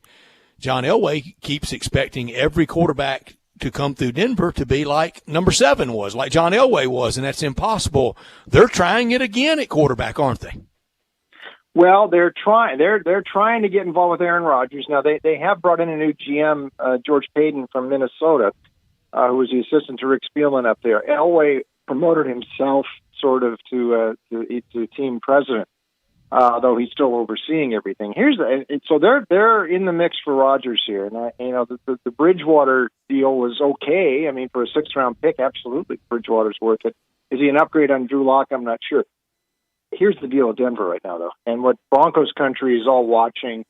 None of this stuff. The draft is fine, and the trades. July 12th, the Bolin heirs, Pat Bolin's heirs, are into court, and they are feuding for the future ownership of this franchise. There's a lot of people in Broncos country want the franchise to be sold and away from Bolin's heirs. I happen to be one of those who think that's what they should do. But everything in Denver right now is very short term. Most of George Payton's signees, 1 year signees. Von Miller, some of these defensive backs, 1 year. Drew Lock would certainly be on the 1 year watch here. I mean, they brought in Bridgewater to compete. Elway, he's only got 1 year in his contract left as team president. Nick Fangio is on a year, do you think? So I think Denver is just a very short term thing. Everything that's going on there with the Broncos. I'm curious. I knew the Pat a little bit because he was good friends with the guy that was the owner of the radio station I worked for in Steamboat Springs. I know it's long and convoluted, but I met the Denver Broncos owner in 1977. Yeah. And I'm curious, and I know he passed away, and he had developed Alzheimer's, unfortunately, he had dementia, so it was not a good finish to what was an incredible life for this man. But why are they in such a hurry for that family to get rid of this franchise? Well, when Mr. B was diagnosed several years before he passed, right. I mean, he stopped day-to-day operations of the team. And there was not a Bolin heir that was really in position to, I mean, he had never given a Bolin heir any sort of role of importance not like what Jerry's done with Steven in Charlotte, Jones down in Dallas, or what the Maroonies have always done in Pittsburgh. Mm-hmm. There has been a group of 3 trustees, including Joe Ellis, the longtime team president, who have been running the franchise for 6-7 years now, and all of this stuff, and the Bolin heirs. There was a convoluted set of markers that Pat supposedly set up for which of his heirs was going to succeed and be the owner. He's got 7 kids, though, from 2 marriages, and one of the daughters from the first marriage thinks she's the one who ought to be the one taking over the team. But apparently the trustees think no, it's one from from Pat's second marriage. Yeah. The heirs are not agreeing on what to do. They're fighting, and there's a version of Bolin's will that they're going to court over. It's an ugly mess there. But what's happened, this franchise has been in limbo for 4 to 5, well, actually, since Mr. B is incapacitated. They won for a couple of years after that, but I mean, since the Super Bowl, and they've been in limbo, and that's a problem there. And this is one of the great franchises of the league that's fallen into disrepair. They got to fix this thing soon. And people in Broncos country want them to sell. There are some law firms involved in that are billing a bunch of hours over that brawl. Bruce, if you suddenly had the money to buy a team that's up for sale, so the Broncos, they go out on the free market and you can buy them. Who would Bruce Marshall? Because I know you know the intricacies and the financials and kind of the parlor games for all these teams. Which, if you walked in on day one, you would admonish your employees, copy and paste. We're doing everything just like fill in the blank this franchise does. Who would it be? Who's the model? I don't want to say Belichick because I mean it's just him. I think they're more. I sort of want to say Pittsburgh, although I'm not sure I like the guys in charge there as much. But that might be what I would do because there's been steady ownership. They don't seem to panic in any of the moves there. I mean, they've only had 3 coaches in the last 52 years. And so, I mean, and again, I'm not loving some of the things in Pittsburgh recently, but I think that's sort of the organization, and that's I think the template that I think you kind of want to replicate there, and so that's what I'd probably try to replicate. I think that's spot on. I mean, if you think about it, and you go back, when the league started, or just even to the 70s when the league took off and became the monster that it is now. The shortest periods of really being down and then the longest sustained periods of success probably go to the Rooneys. I would think that's probably right. The Dolphins had some nice runs when with the ownership group that they had. I don't believe that ownership is still in place, though, is it? No. They've changed a couple times. Joe Robbie, Dwayne. Joe Robbie, Joe Robbie was the one. When the Robbies owned it, that was a pretty darn stable thing. The Bears under the McCaskies have been there for a long time, but the McCaskies, I frankly, I don't think they've done a great job the last 20 years or so. So, Dave, watch the situation that might be brewing in Chicago, though. And at Arlington Park, there's some Churchill Downs. Don't get me started on Churchill Downs because I'm really against them right now. They're wrecking horse racing, closing these tracks. But they're closing Arlington. There's a talk about the Bears building a stadium out in Arlington. And, boy, would that ruffle some feathers in Chicago if they did that. I got news for you. There was that discussion when I was a kid, when they were still in Wrigley Field before they moved to Soldier Field. They had talked about building a thing next to Arlington Park. So, I think once Papa Bear left, I'm not sure anybody's really watching that front office as close as it should. Yeah, well, the difference now, Arlington is for sale now. The whole property is for sale right now. So if the Bears are going to make a move, this might be the time. Might be the time. Just keep an eye on that. Yeah. All right, real quick before we let you go, Bruce, all the injuries, LeBron now, Schroeder out. Where do the Lakers sit in regards to making really noise in the playoffs in the NBA? Not too good. You think when they're healthy, you still got 2 of the 5 best players in the world probably on that team, but right now they're not. And both these guys were off for extended periods of time. And not only now they've come back and LeBron's going to sit out again tonight. AD doesn't look that great. They're trying to work in Andre Drummond, who they picked up while they were both out. No, right now, they don't look. If they're playing like this right now, they're going to go out quick in the play-in round, and I think they look like a play-in round team now. One caution: there were times in the bubble last summer when it looked like they were really wobbling, and then they pulled it back together. But they're going to need Schroeder and definitely a healthy LeBron and AD, and I'm not sure those last 2 they are going to be healthy going in. So no, I don't think it looks good for the Lakers at all. How do we get more you? Yeah, check us out online, goldsheet.com. We got that NBA stuff up there every single day, plus my picks every day, and lots of stuff still. We got baseball, we got basketball, we got hockey, we got soccer. And so that's up there, too. Now, my NFL draft preview was up there last week. It's also sort of an off-season review of what the teams have done up to the draft point, so free agent stuff and all. So that's in there now at goldsheet.com. And we get you again on Friday, so it's a double Bruce Marshall week. We're excited about that. That's the way we like it. Very good, guys. Thank you. Thank you. We appreciate it. Thank you, Bruce. That is Bruce Marshall from the Gold Sheet, brought to you in part by Miramichi. Oh, boy, if you have not been to Miramichi yet this spring, it's starting to get green there. They put a whole new irrigation system in. Now all 18 holes will be incredibly plush. Once the growing weather really starts, it still looks beautiful out there. 330 acres of natural beauty, 7,400 yards of championship-level golf. Or, if you want to do it like me, about 6,300 yards. That's enough for me. There's a tee box for everybody out there, and you will just love this place. I'm serious. You get cart and range balls and a whole practice area every time you go out there. It is included in the greens fees. And by the way, senior golfers, if you're listening, Tuesday, Wednesday, and Thursday, $30 for the whole schmear. Golf, range balls, the 18 holes, you'll love that. Even on the weekends, Friday rates are $44 for everybody. Saturday and Sunday, under $50 at $49. It is really the place to go, and they've redone that patio. It looks beautiful up there with a whole full-service bar. They will have music on the weekend, so you don't even have to be playing golf to go and enjoy this best view, I promise you, in Shelby County at the patio. Go check it out. You'll thank me later. Miramichi Golf and a whole lot more. Back in just a minute, we'll talk Grizz and Knicks. That's next on Sports Time.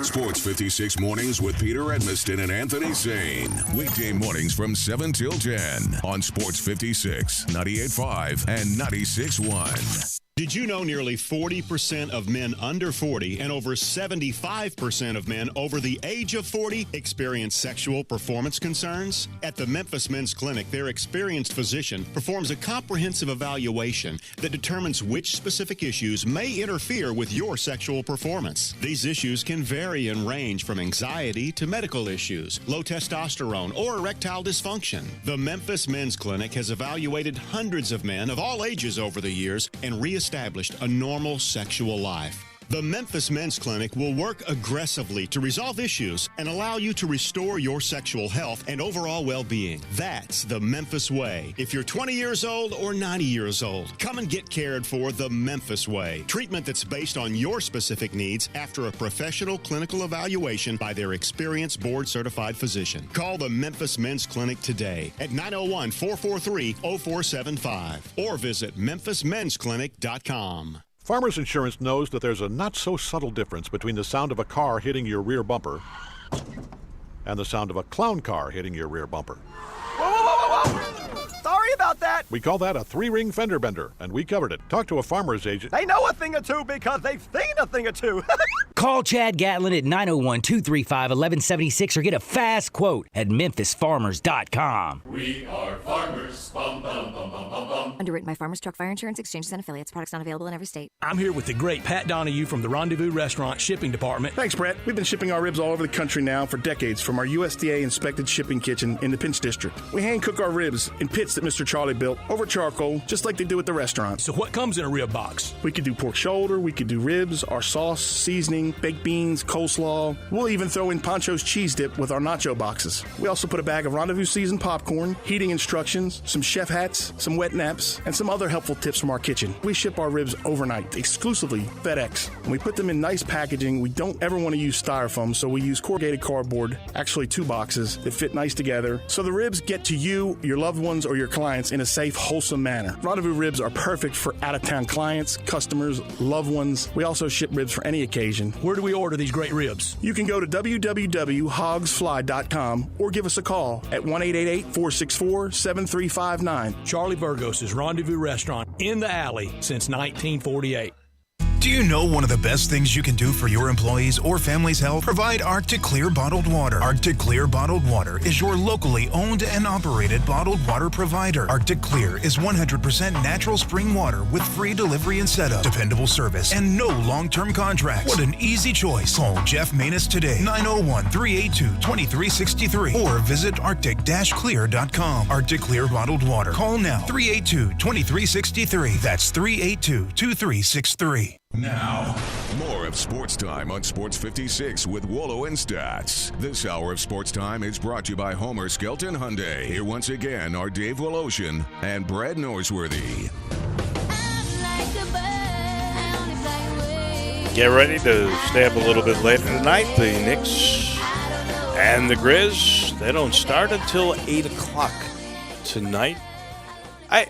I think Tom Thibodeau should be mentioned as Coach of the Year. We always talk about somebody who takes a team from out of nowhere. I'm not saying he should win it. I think he should be in the discussion, though, because listen to this. Tell me who scares you incredibly here. Alfred Payton, Reggie Bullock, R.J. Barrett, Julius Randle, Nerlens Noel, who I don't know if he's playing tonight. I think he's doubtful. Then Derrick Rose, Emmanuel Quickley, Alec Burks, Obi Toppin. I like Quickly. Quickly's pretty good. And I love Randall. Rose. I love Barrett. Taj Gibson will probably start if Noel does not. I mean look, it's an NBA roster, so no one's a slouch. But does that put fear into you? I don't know if it puts fear, but it puts more into me than it did on opening night, and that's the job that Tom Thibodeau has done, and he's got them interested again. And whenever New York reopens, and full reopening, New York City, July 1, boy, the party will be on in the Apple 4th of July weekend. I hope so. When they throw the door open. I was just listening to these stories, these travel stories, where if you go to the Atlanta airport or the Dallas airport, where there's a lot of people that shift around and go from different parts of the country, those airports are pretty packed. You go to New York, they're not. Not a lot of international flights, not a lot of people coming to New York. Now, the theater district isn't open yet. and that's part of the reopening you're talking about.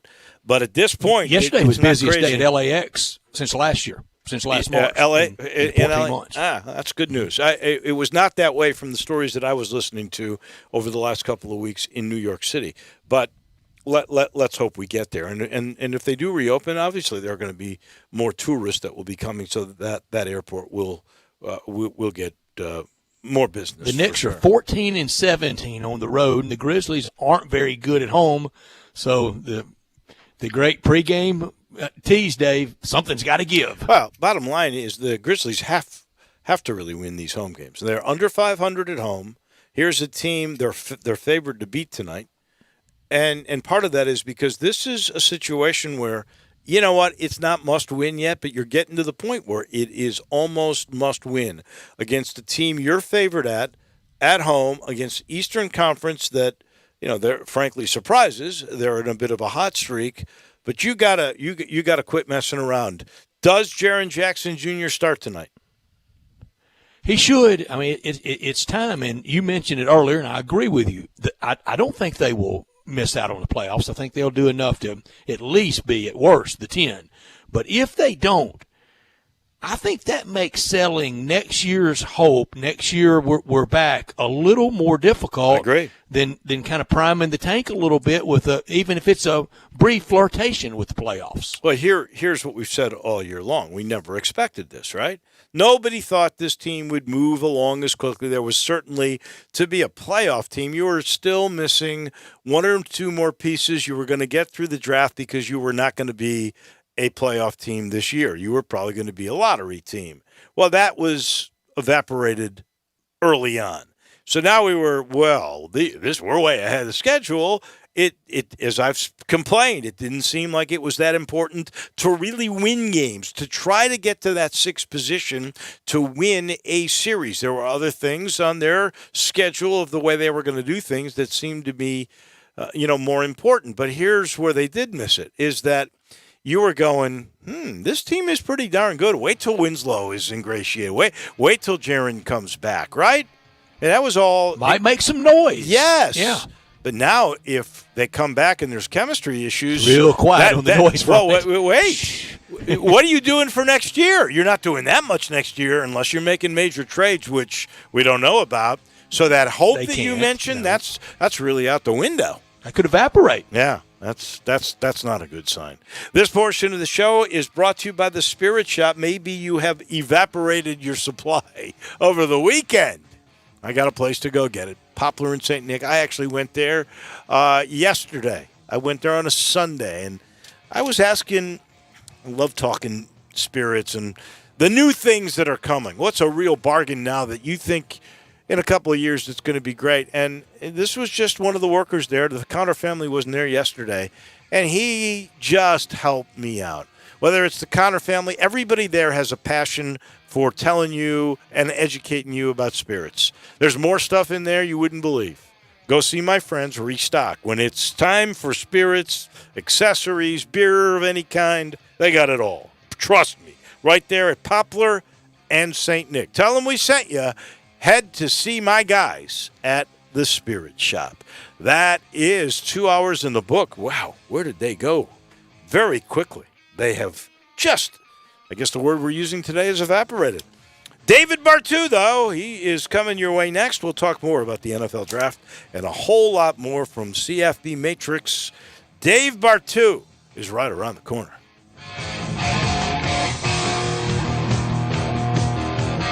At First Bank Mortgage, their core purpose is to help you get to a better place. That better place may be a lower monthly payment, that vacation you thought was impossible, or getting into a home with a fenced backyard where your kids can play. To get into your better place, First Bank Mortgage makes decisions right here at home. Dedicated to helping you get to your better place, First Bank Mortgage. Call Daniel Mooney at 901-462-0145 today. NMLS 741022. Equal housing lender. Hello, Hello, I'm a unicorn. Yes, one of those. Everyone's trying to find me, but most can't, unless there's ZipRecruiter. If you've hired before, you understand it's quite hard to find a unicorn. You know, someone who's perfect for your role. So how does ZipRecruiter do it so quickly? ZipRecruiter's technology matches your job up with the right people for your role and invites them to apply, so you get brilliant candidates fast. Try ZipRecruiter for free at ZipRecruiter.com/free. That's ZipRecruiter.com/free. Hi, this is John Conway with Conway Services. Are you considering replacing your heating and air conditioning system this spring? Conway Services and Carrier have teamed up to make now the perfect time with Visa gift cards back from Carrier for up to $1,500 on select Carrier Infinity systems. If you happen to need 2 new systems, that'd be up to $3,000 in Visa cards. Now that'd come in handy. If that's not enough, we'll include an April air cleaner to help remove dust from your home, a 10-year parts warranty, and a free Nest thermostat. Plus, you know, with Conway Services, we have easy payment plans with systems as low as $139 per month. Now you could do that. And you know, with Conway Services, you'll be receiving our award-winning service every time. So call Conway Services, the Mid-South's premier heating, cooling, plumbing, and electric service company. And the first 30 callers with a 10-year-old air conditioning system will come out and inspect it absolutely free. Call 384-3511. Conway Services. Call Conway today. If you're going on vacation, making a college campus visit, or if business takes you out of town, there's just no better place to board your dog than Barks and Recreation, 965 Reddick Cove between Bud Davis Cadillac and the Blue Plate Cafe in East Memphis. Boarding, daycare, grooming, we have the best of everything at Barks. Indoor-outdoor kennels so your family member can go in and out as they please. Indoor and outdoor play areas. 4 walks a day. Group play and individual attention from the best staff in the Mid-South, which includes an overnight staff to ensure the safety and comfort of your pet 24 hours a day. All reasons to choose Barks and Recreation above all other boarding and daycare facilities. BarksDaycare.com or 509-0909. Check us out and make your reservations now at BarksDaycare.com. If your dog could speak, he'd say Barks. We are Sports 56 WHBQ Memphis, W253DF Memphis, and WIVG Tunica Memphis. Flynn Broadcasting Stations. Welcome back to Sports Time on Sports 56 with Wallo and Stats. This hour of Sports Time is brought to you by DeSoto Auto Sales. Here once again are Dave Woloshin and Brett Norsworthy. Final hour on this very, very busy Monday. Stay with us until 6 o'clock. We have Dave Bartu from College Football Matrix on Twitter at College Football Matrix, coming up on the analytics of college football and the NFL draft and the correlation of recruiting to being drafted. He's coming up next after I tell you about the title sponsor of this hour, and that's DeSoto Auto Sales at 5704 Goodman Road, online at DeSotoAutosales.com. Very proud to serve DeSoto County and the surrounding area. Head on down to Goodman Road, where all the cars test-driven, checked out bumper to bumper with an unlimited inventory, every make, every model, no shortcuts taken, and you'll be treated like family by kind, courteous employees with that down-home, laid-back atmosphere, no high-pressure sales. And DeSoto Auto Sales, they care about your time, and they want you to enjoy the ultimate car experience because they know we live in a world today that time matters. Walk in, test drive the car, credit approved, paperwork completed, and you're gone in 45 minutes or less. That's a guarantee. Visit them online at DeSotoAutosales.com and look at the referrals and the happy customers and look at the beautiful cars. Or get down to 5704 Goodman Road, 662-890-7184. Come on down to DeSoto County for that town and country experience at DeSoto Auto Sales. We love chatting about the draft in college football. We do. Dave Bartu was on with you and Bash years ago, and I wanted to catch back up with Dave Bartu. Just some great content at his Twitter site at CFB Matrix to talk draft and everything with him. Dave, how are you? Dude, I am doing good. Actually, this was the first year I actually got to work with NFL franchises on the draft, specifically the quarterbacks. That's what I focus on. That's where I've kind of found a behavioral trait amongst quarterbacks that makes it very, or I should say highly predictable in terms of how they'll turn out in the NFL, good or bad. So it's exciting to have that first draft done, knowing that I talked to a few of these franchises that were picking this last weekend. Okay, so in those first 5 quarterbacks, we know for sure that Jacksonville thought that Trevor Lawrence was the top guy. I don't think there's a guarantee for sure on any of them, even on my own Bears, Justin Fields. So how, when you were done with those top 5 guys that went in the first round, how did you rate these quarterbacks? Well, a couple of things real quick, especially for everybody listening, you guys included. I don't watch film. No X's, no O's, no stats. None of that. I have no idea how to dissect any of it. It's all on paper based on what other guys have done over the last 21 drafts. Okay? So when I look at these 5 guys, or I look at any quarterback drafted, I look at 3 things. Number 1, and there's no particular order really, number 1, experience. This seems to be very, very important. If you don't start at least 24 games in college football, you are in a world of hurt. You are a major acquisition risk when they draft you. Well, okay, that's the answer for Mitch Trubisky right there. What did he do? He played like 12 college games, I think. It's this draft too. Mac Jones, Trey Lance. I mean, the only guy who's really made it is Cam Newton, and Cam Newton's freak. Wow. Okay. Right. So Trey Lance, I'll bet completely against it. If Trey Lance makes it, it's because he's amazing. If Mac Jones makes it, it's because he's amazing. And I'll get to this in a minute. Okay. But NFL development is a bunch of crap. Don't ever say that again. They don't develop anything. All right. So we got experience. Yep. All right. So Fields, experience. Wilson, experience. Trask, experience. And Lawrence, we got the experience. Okay. Now here is, I have a metric I call quarterback effect. And I track it by the number of games a team wins above expectations. Okay, so if you're on a really bad program, if you're at Purdue and you go 9-3 and get Purdue in the top 25, that's amazing quarterback effect. Okay, so what I want to see is I want to see guys that have elevated teams past expectations. This will tie into the third box, but I look at Trevor Lawrence, I'm kind of on the fence, right? Because that was their expectation. A lot of people say, Dave, but he didn't have a chance to. Yeah, and that's a bad thing, okay? Because we all know that when you come out of that tunnel on Sunday as an NFL quarterback, you've got one job. The weight of the world, of the fan base on your shoulders to win a football game. That's it. And if you don't learn that on Saturdays, you ain't going to be able to do it on Sundays. So how much did you elevate the program? Trey Lance, he didn't elevate North Dakota State at all. Okay, Mac Jones, no elevation there. Justin Fields, I know you might love him, but he didn't elevate them either. So really you got Wilson that elevated it, and you had, to a certain extent, Trask. Trask carried the load because it was all offense. The defense was terrible. But in terms of quarterbacks that have really excelled, it's a really weak draft for that. So I got Wilson 1, and then a lot of these guys, they just didn't have an opportunity because that's the third box. Don't draft guys from elite recruiters. Don't do it.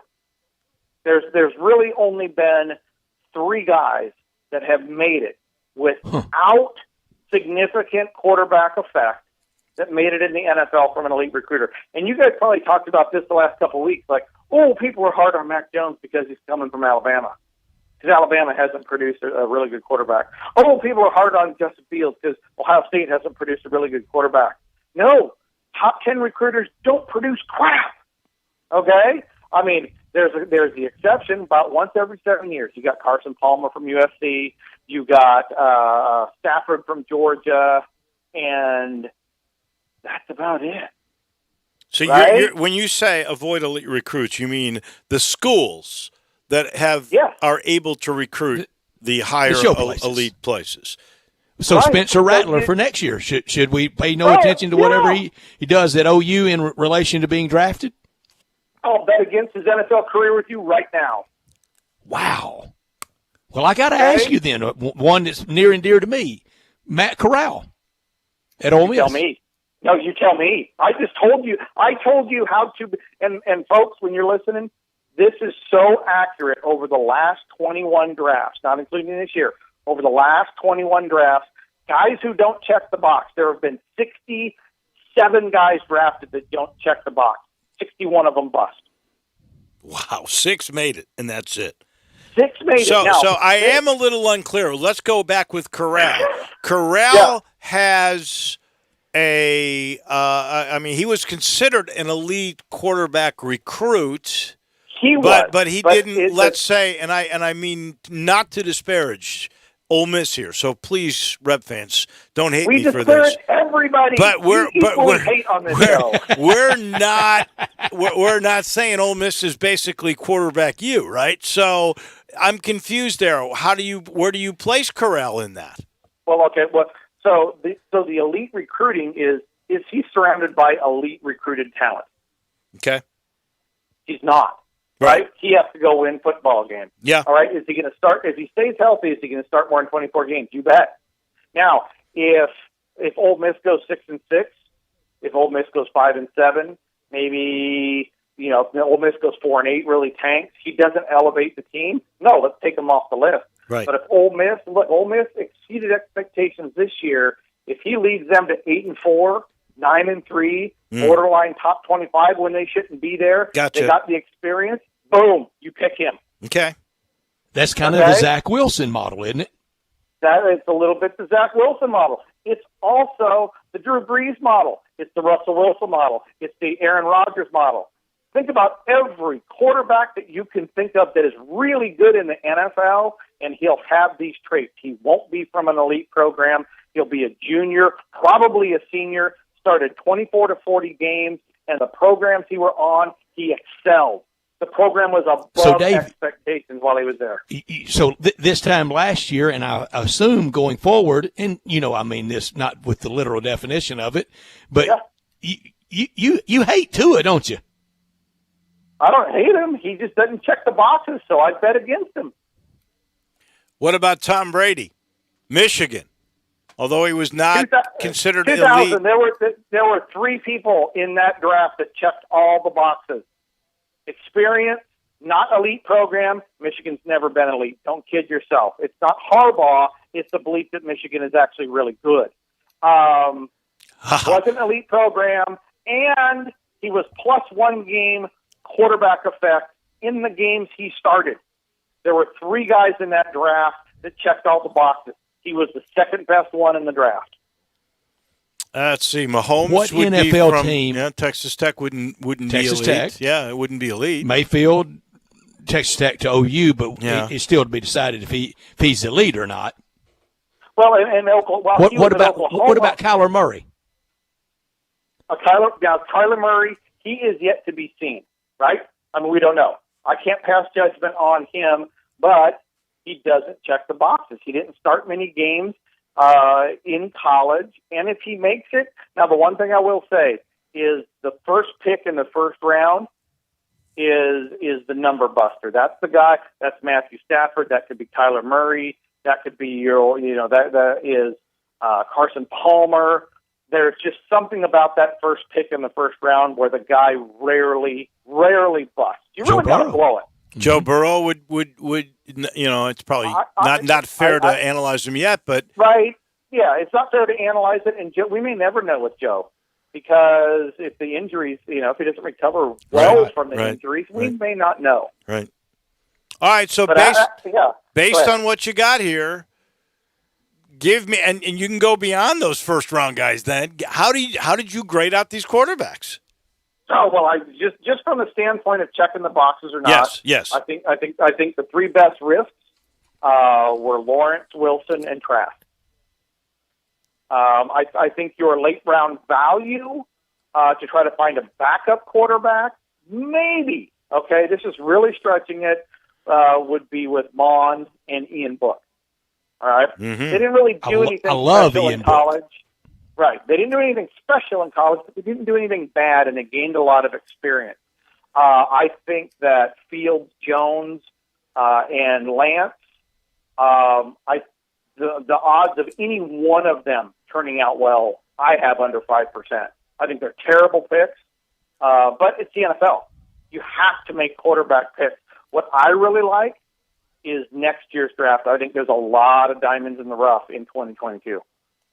Give me a couple of those names right now, because we know they're not with elite programs. Right, exactly. I think that was one of the problems with the hype this year. You had Ohio State, you had Alabama.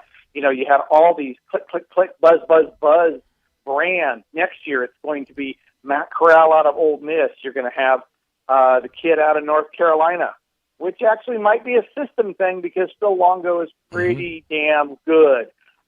Purdy out of Iowa State. Tanner Morgan out of Minnesota. I'll give you a name. You want to talk about out of nowhere, actually both coasts. Look at the quarterback out of Liberty, can't remember his last name, and look at Starkle, the quarterback out of San Jose State. Those are two guys that aren't on anybody's radar that had great years this year, and I think you can look forward to it next year. And there's a couple other guys, I can't remember off the top of my head, that I think we're missing. But I think there's going to be some second and third round value next year that we get maybe get some elite NFL quarterbacks out of. Let me ask Dave, you about what about? Go ahead. Who would? Well, I was just going to. I just wanted to ask him about Davis Mills, the 5th round pick for the Texans, who might have to start because who knows what's going to happen with Deshaun Watson. I don't know if he's got your experience. No, he's got 15 games. Stanford sucked. I mean, this is like taking your draft piece of paper that you handed to Roger Goodell, light it on fire, and swallowed it and it was stuck full of gasoline. This is the crappiest pick on the entire board. Just an and that was their first pick. I'm sitting in my chair laughing at their sorry butt. Because I'm like, okay, so you just told everybody that Sean ain't going to be back, and we are going to take our first pick in this draft with the worst possible quarterback prospect out there. Okay? And so, yeah, if Davis makes it, it's on his own. Okay? And remember how I said if you don't check the boxes, it's 61-6. Right. All right? So what that tells you is, the narrative, the nothing against you guys, but everybody uses this narrative. Oh, if he goes to the right spot, he can develop. That doesn't exist. NFL, not for long. You have to have it right now. Nobody develops bad quarterbacks. They may sit a good one, but nobody develops them. So to me, guys that make it in the NFL, well, at any position, but when you look at the quarterback position, the only thing an NFL franchise will do is suck down and suck out the life of a good quarterback. They do not help bad ones no matter where they land. Do you have any trends on making it from undrafted free agents? Because Dave, I'm kind of scared to bring it up. I'm afraid you're going to shoot me down because I love Felipe Franks. Go through the boxes. Did he elevate anybody? No, he didn't elevate anybody in college. How's he going to do it in the NFL, dude? I mean, let's just be straight about it. He couldn't elevate I knew Florida. You'd trust me. Then he went to Arkansas. Well, no, I mean, I get you. Look, I'm not rooting against the guys. Maybe he does have it. Maybe Pittman and the guys at Arkansas weren't that good, and maybe Florida wasn't that good, and he has this huge hidden talent that, boom, is going to explode in the NFL. But the soup and the nuts of it is simply he didn't lead anybody in college, and if you don't lead teams to win in college, how are you going to do it in the NFL? How? So I want to go back again. It was Trevor Lawrence, Zach Wilson, Fields. Trask. I'll take Trask. Fields. Yep. Oh, it was Trask who was third. Okay, I couldn't. Yeah, I couldn't Trask think. was third. Yeah. Fields. I'll bet against everybody from Ohio State and from Alabama and from USC and Texas and LSU and Georgia and all these elite recruiters. My hypothesis is simply they're surrounded by elite talent. They don't learn how to win under pressure. It's not on them every Saturday. They look great. But it's not on them. You just describe Sam? did you just describe Sam Darnold? Because I watched that Rose Bowl against Trace McSorley in Penn State and fell in love with him, and then he did nothing in New York. Check the boxes. Was he from an elite recruiter? Yes, he was. There it is. I mean, he had plenty of experience, and he led USC to about expectations, but nothing spectacular. So the only elite recruit you'll accept is a first pick. Yeah, first pick, first round, that guy should nail it. Okay, he really, really should. The one guy who really busted hardcore was it Jamarcus Russell out of FSU. I mean, and look at it. He didn't check any. He's from an elite recruiter. Started less than 20 games, and LSU wasn't very good. He is the poster child for didn't check any of the boxes. Is going to blow up bad. Wow. So you're the president of the Ryan Tannehill fan club. Ryan actually is an interesting study because he didn't check the boxes coming out of A&M because A&M's performance was bad. His head coach, was that Shermer, Pat Sherman? Who was that? Mike Sherman. Mike Sherman, yeah. Mike Sherman, yeah. He sucked at college. And Tannehill was had him part a wide of that. receiver. So, right. But he didn't. When he was quarterback, he didn't lead the team. And it maybe looking back on it, it just so happens that Sherman was just really awful. But Tannehill is that rare exception. He didn't land. I mean, he was basically a bust when he got traded out of Miami, right? Would you consider him a bust when he got traded out of Miami? Yes, I think that's fair.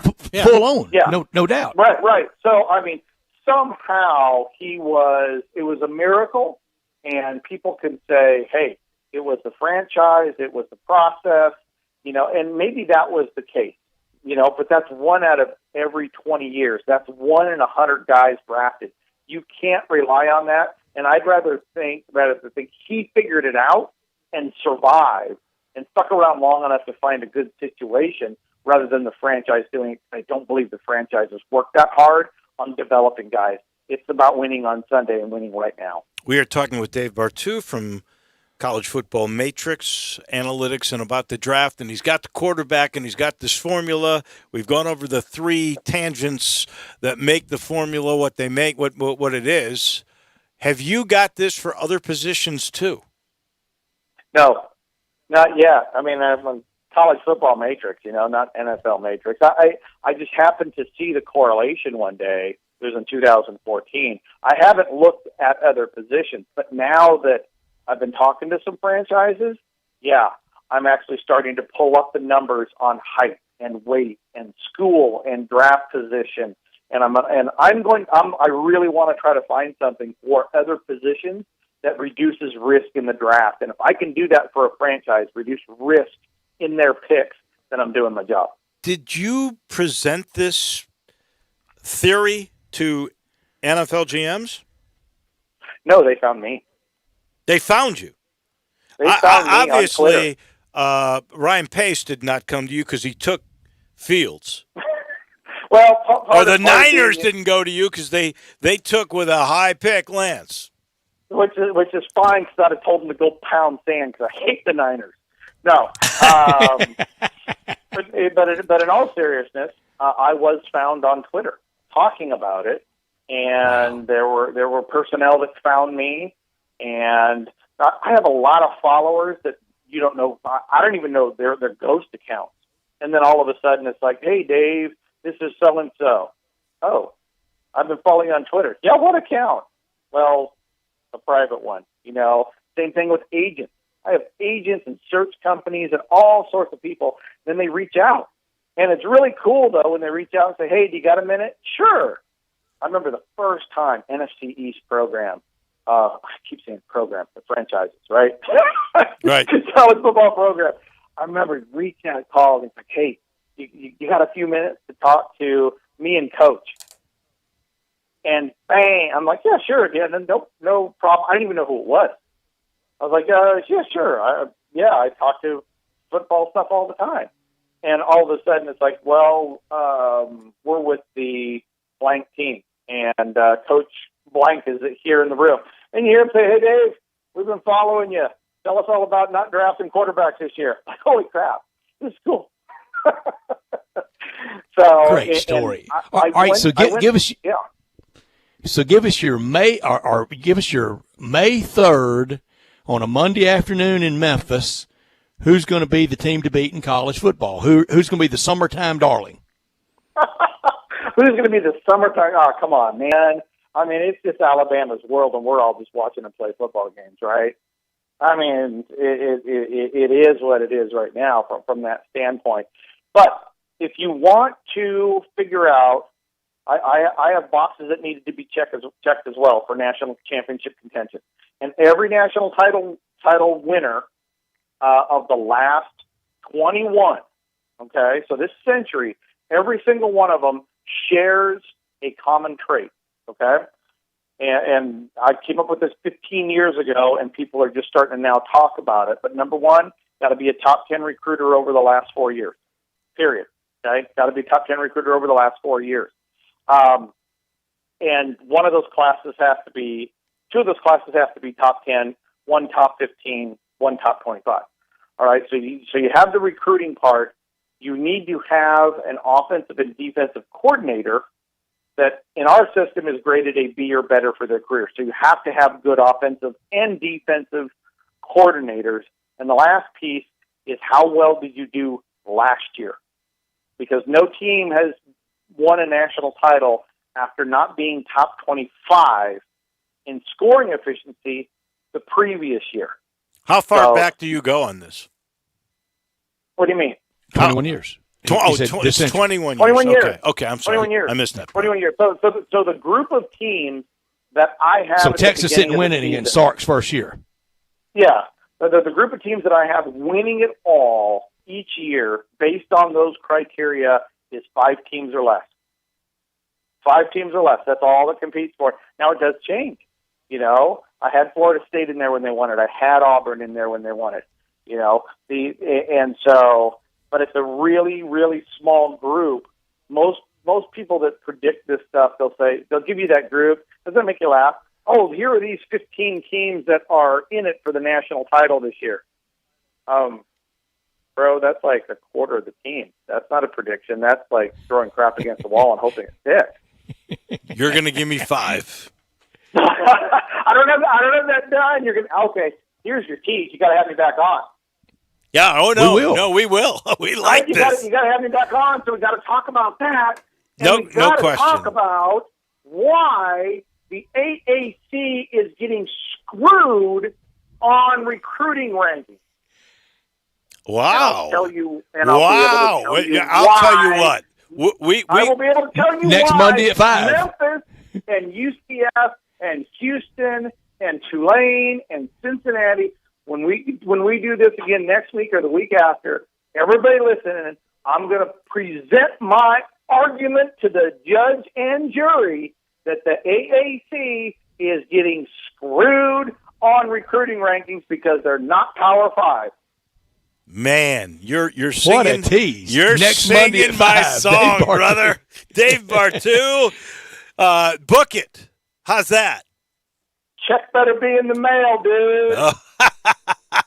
It is, and a bunch of zeros and a bunch of commas in it, Dave. How about that?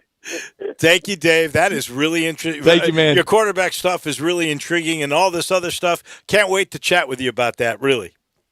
My pleasure. Thank all you right. very much for having me on. Oh, man, that's great. College Football Matrix. That is Dave Bartu. Wow. I mean, I feel like we got a find there, didn't we? I mean, that is amazing. I got a text from somebody we know well. He said, "I'm afraid he's going to call you or Wolo a blanking blank." Well, if he comes up with insight, he can call me whatever he wants to. I don't mind it. Just call us back next Monday at 5. That's exactly. Right. That was good stuff. And you know what? I want to go out and celebrate. Maybe have a cold one on that patio at the commissary because that was fun. That was a lot of fun. It's like going to the commissary. That's always fun and good. I got to take Drew, even though Brett, not saying anything, but wasn't there a bet? Oh yeah, I've got to settle. Russell Copeland, me, Drew. Oh yeah. On the What was the bet on? What was the bet? See, I win so many, I can't remember all of them. That's the problem. The time of the game of the Titans and somebody I thought would be a lot speedier pace than it was with a lot of running, and it wasn't. I can't remember who the opponent was. I can't either. Was it Cleveland? My brain's been kind of fried. But yeah, I think it might have been Cleveland. Huh. But we got to make good, I promise you. You know I'm good for it. And you know where I want to make good at the commissary. That's the commissary, because you know why? It's going to be good. If you get it, you start off with probably the nachos. I really, once I learned they were invented there, it just has more special meaning to me. Now, I know Drew's going to want the tamales. You, I think, want the sausage and cheese plate. So it's a smorgasbord. We get all that. I want everything you just named. I know. Everything's going to be good. And then there's ribs and there's pulled shoulders, chicken. The hardest thing. Save room for dessert. Well, that's the hardest. Yeah, the hardest thing is the choice. Everything's so good. You don't know what to do. And you even got two places to choose from. The original in Germantown, that little quaint area, or the Big Palace now at Houston Levee Road and Poplar in Collierville. Do yourself a favor tonight. You don't want to cook. You did that all weekend. You want it easy. You worked all day. Go see my friends at either the Germantown or the Collierville Commissary. Back in just a minute. We'll let you know what's going on. We'll update you on the trends of the day in just a minute. Greg Gaston and Eli Savoy get you through lunch daily from 10 to 1. Well, lunch is served. Only on Sports 56, 98.5 FM and 96.1 FM. I'm here with the great Pat Donahue from the Rendezvous Restaurant Shipping Department. Thanks, Brett. We've been shipping our ribs all over the country now for decades from our USDA-inspected shipping kitchen in the Pinch District. We hand-cook our ribs in pits that Mr. Charlie built over charcoal, just like they do at the restaurant. So what comes in a rib box? We could do pork shoulder, we could do ribs, our sauce, seasoning, baked beans, coleslaw. We'll even throw in Pancho's cheese dip with our nacho boxes. We also put a bag of Rendezvous seasoned popcorn, heating instructions, some chef hats, some wet naps, and some other helpful tips from our kitchen. We ship our ribs overnight, exclusively FedEx. And we put them in nice packaging. We don't ever want to use styrofoam, so we use corrugated cardboard, actually 2 boxes that fit nice together, so the ribs get to you, your loved ones, or your clients in a safe, wholesome manner. Rendezvous ribs are perfect for out-of-town clients, customers, loved ones. We also ship ribs for any occasion. Where do we order these great ribs? You can go to www.hogsfly.com or give us a call at 1-888-464-7359. Charlie Burgos' Rendezvous Restaurant in the alley since 1948. Frontier Western Store is open and ready to serve you for all your needs in boots, apparel, pet food, and more. Frontier is proud to be a local leader here in the Mid-South when it comes to boots. Stop by the store today for an incredible selection of name brand work and dress boots. Come browse aisles and aisles of top quality boots at everyday low prices in their world-famous boot showroom. Dan Post, Rocky, Durango, Twisted X, Georgia, Ariat, and many more. There's so many styles, colors, and fits available, you might need a hand picking out your favorites. Luckily, Frontier's knowledgeable sales staff will cheerfully assist you with any questions you have and ensure the proper fit of your new boots. Frontier also has an amazing selection of jeans and shirts by Wrangler, Ariat, and Carhartt, as well as a fully stocked women's boutique department with thousands of tops and dresses at unbelievable prices. New arrivals often. Frontier Western Store, 5880 Goodman Road in Olive Branch, and on the web at frontierwesternstore.com. Family owned and operated since 1967. The summer of fun is here now at Mario's Pools.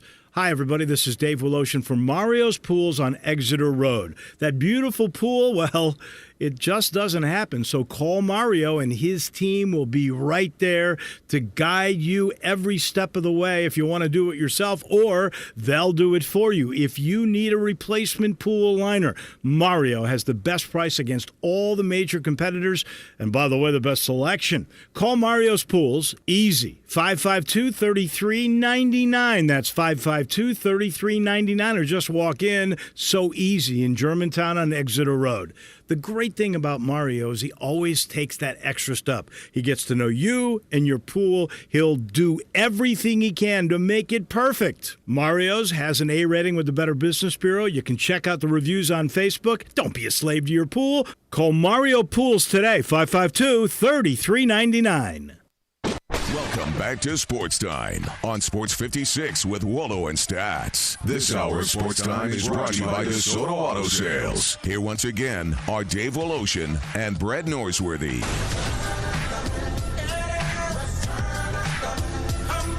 We welcome you back in. Nice to have you aboard on this beautiful Monday. Good to have Brett back. It's brought to you in part by the good folks of Grind City Brewing and that wonderful beer. And we had kids over last night, and that was so much fun. I have a couple of kids that are in from out of town, and I gave my soon-to-be son-in-law a tiger tail. And he goes, malt liquor? I said, no. Craft malt liquor. He's a smart guy. He's a medical student. He said, all right, I'll try it. And he said, but all I like to know is Colt 45. I said, no. This is craft. It's the official craft beer of the Tigers, just so you know. He said, okay, I'll try it. And then 3 beers later, he said, wow, this is pretty good. And I said, no more for you because it's 7.5% alcohol. But, man, he goes, I've never had a malt liquor like this before. You need to try Tiger Tail. It is not your grandfather or even your father's malt liquor. It's a craft beer. It comes from the Grind City Brewing Company. If you haven't gone to their tap room yet in their brewery in Uptown, you really need to go see that place because it is really cool. The whole company is really cool. And this beer has taken Memphis by storm. It used to be you could only get it at the tap room or spirit shops like the Spirit Shop. Now you can get it in Kroger. It is that good. Tiger Tail and Grind City Brewing, taking care of beerness in Memphis. So we heard and discussed a little bit earlier. You're not crazy about it. I like it. We will, by the way, have a new text thing going on, so don't text us. But you can let us know on Facebook or I think it's on Twitter that you can still message us if you would like. I wonder what most people think about the play-in situation. We all know it started because of the shortened season. They started it last year with the bubble because they really wanted to get product. They continued it this year because there were only 72 games, not 82. And the way things are going now, I doubt we'll ever have it again because there are people that think it could take a playoff team that in a 7-game series would win the series, but with diminished games, it's a little more like the NCAA tournament. You could lose early. And in particular, teams that are pretty good, like the Lakers, have a disadvantage, especially if they're just trying to come back in a 1 or 2 game deal. Yeah, here comes the conspiracy. Well, every call made, people are going to be, they want the Lakers in the finals or whatever. Oh, yeah. If it's a 1-game situation, obviously, let's just say they play Golden State. In a series, most likely, if the Lakers are healthy, they're going to win, but you want to take your chance. They win 4-1. 1 game against Steph Curry? I don't. Curry has 55. What about the Grizzlies against the Lakers in a one-shot? Right. You know what? Crazy things could happen for sure, especially if Davis and James are not 100%. And Dave, people go, well, Brett, you got to go to Staples. There's nobody in Staples, or there's diminished crowds. There's 3,500 people. That's what they're doing at this point. I mean, if you ever wanted to go play a playoff game at Staples, this is the year to do it. Yeah, that's right. So, I don't think they'll do it again, but I've given you my argument why I like it. Because I'm not that dug in against it. I just like the 8 teams, and every professional sports league ends their year in pretty slouchy form. The NFL, the old school, week 16 and 17 could get shaky on effort. Baseball down the stretch from Labor Day on for some baseball. Well, they bring up the really minor leaguers. They want to look at it. Yeah, bringing up a lot of number 67s out there. That can look ugly. But down the stretch, the NBA has gotten slouchy the last few years. So I don't know if I'm not that dug in against it. Now, LeBron, the great LeBron James debate someday will be when LeBron James debates LeBron James. Because it's almost Dr. Fauci how he takes every side of every issue. I mean, he loved it a year ago, and now he doesn't like it. Popovich loved it, and now he doesn't like it. Mark Cuban loved it, now he doesn't like it. Well, Greg Popovich should like it because it's going to allow his team to have a chance to get into the playoffs, and they've had meaningful games down the stretch. For me, it's twofold that I say I like it, okay? And I know maybe it just the scooch belittles the regular season or downplays the regular season. But you could be a team that is just muddling along. And if you're in 9 or 10, Washington, you're not. Well, Wizards right now, they got everything to play for. You're not. You're resting everybody. You don't care, basically. You're just finishing out the string. Now you've got meaningful games, which means your fans care. They're going to come can make some noise. They're going to come and they're going to watch your games because there's meaningful games. And guess what? For those fans that are really, your economic base, you should be taking care of them. You've got to play your players now because they're meaningful games, and that's good for the fans. What kind of old-fashioned thing is that? Is give your customers what they want? Yeah. Well, so you can't be thinking like that. Twofold that I like it. Forcing them to play their players in meaningful games for your fans to watch. I agree. Down the stretch, but they're going to take that away. I think you pulled me over to your side, and I wasn't that dug in. I don't want to fight about anything, but I didn't want to fight over play-in tournaments for sure today. What about Thursday night football? Official from the NFL moving to Amazon only. I'm going to have to get me an Amazon account. I've never been to the website. You've never been to Amazon? Uh-oh. Never been. If you won't get ESPN Plus, let me tell you got a problem with Amazon. What am I going to do on Thursday night? I guess just watch college football. Well, September and October. Now, can I tell you why you want on Amazon? Thursday night. Let the tech master Willow tell you why. Hey, Drew, this would be good. So, if you get Amazon, you get the whole television service that they have, which has really good programming. Okay? You get music like you could have in your house. You could just go with like Alexa. Now, some people think it's invasive because they could be tracking you. And believe me, I listen to this all the time. But you could go play the Stones. You could go play Sinatra.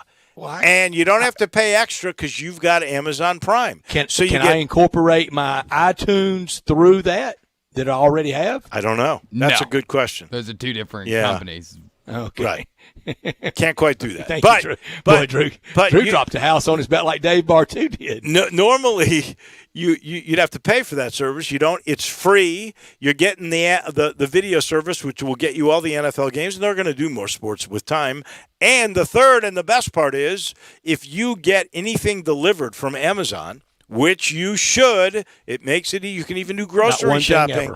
If you do, it's free delivery if you get Amazon Prime. So there's a lot of reasons why you should get it. Well, you can look at me and tell I'm not starving, so my grocery shopping is sufficient, whether without the Amazon or not. Nobody really believes Alexa's tracking anybody, do they? And can listen in. Oh, yeah. There's a lot of people that do. Are you serious? I don't understand it, even if they are. I mean, what are you saying out loud in your home that's going to make the FBI really, really tune in to you a little bit more? I mean, are you out there actually talking about building bombs in your house? Listen, you can be paranoid about everything. Neither have I. Did you see the 60 Minutes piece on all these Ancestry.coms that look up genetics?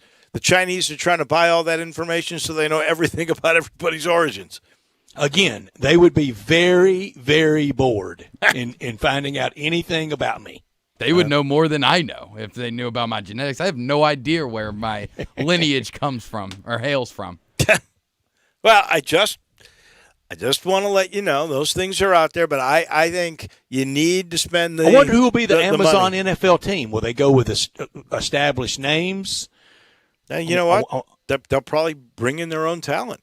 I was really a little surprised that the NFL Network, which was doing a shared broadcast at times with CBS and at times with Fox, that they were using the main teams. You had Nance doing it on Thursday for a while, and then Joe Buck. Joe Buck was doing every game last year, wasn't he? Yeah, he was.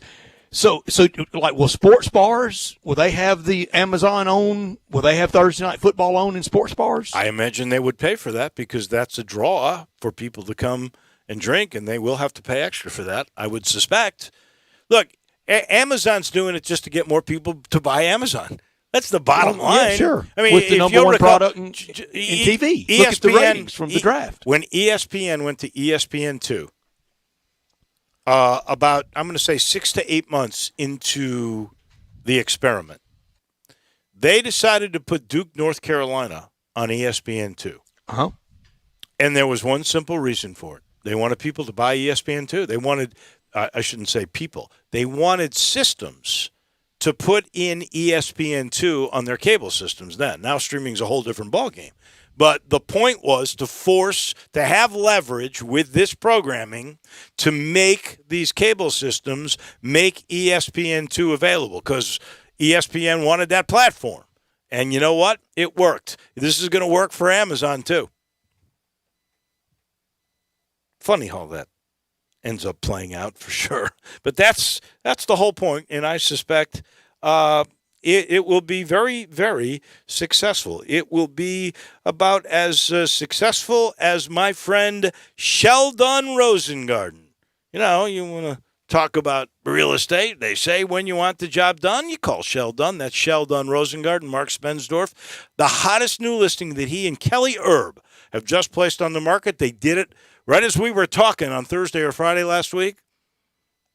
It is a 1 acre in the heart of East Memphis home at 4810 Shady Grove Road, right at the corner of Colonial.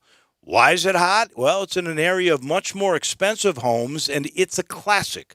One-story, traditional, waiting for your personal touch to make it your dream home. So whether you live in East Memphis, Germantown, downtown, midtown, wherever, if you or someone you know is thinking of selling, well, please talk to 2 or 3 real estate brokers, but make sure you talk to Sheldon and Kelly because their experience in that strategic marketing program, well, it sets them apart from all the other brokers, just like hearing about your home right here on this radio show. You can reach them at 483-0546. That's Sheldon at 483-0546 or MemphisRelocate.com. We'll return in just a minute. It'll be crunch time.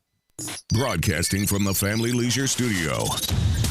We are Sports 56, 98.5, and 96.1. Looking for a great place to deposit your money? Try First Bank. Competitive CD rates, a money market that moves with Wall Street prime and interest-bearing checking account options. Not to mention their friendly bankers who make decisions locally. To find out more, stop by one of First Bank's 3 local branches. 6482 Poplar Avenue, just east of International Paper. 8398 Highway 64 across from Wolf Chase. And 6280 Highway 64 in Oakland. Or visit firstbankonline.com. Member FDIC. Golf enthusiast, looking for new golf greens? Got it. New and exciting Cypress View Golf and Recreation, just over the Mississippi River in Marion, Arkansas. Cypress View Golf and Recreation, absolutely gorgeous. Your first tee, you're looking at cypress trees a mile long in between a small lake. Give it your best shot. Feel like you're on vacation. Located just over the bridge at 303 Club Circle in Marion, Arkansas. It's the new semi-private pro golf club. Cypress View Golf and Recreation has a new golf pub with tons of new food items for breakfast and lunch. Choose from Philly cheesesteak sandwich, homemade fresh hand-patted burgers, and Nathan's hot dogs, flatbreads, quesadillas, summer salads, and more. Take advantage of Cypress View Golf and Recreation's new membership for unlimited golf, 7 days a week, only $199 plus tax. Call Pro Mark today at 870-739-6305 at Cypress View Golf and Recreation.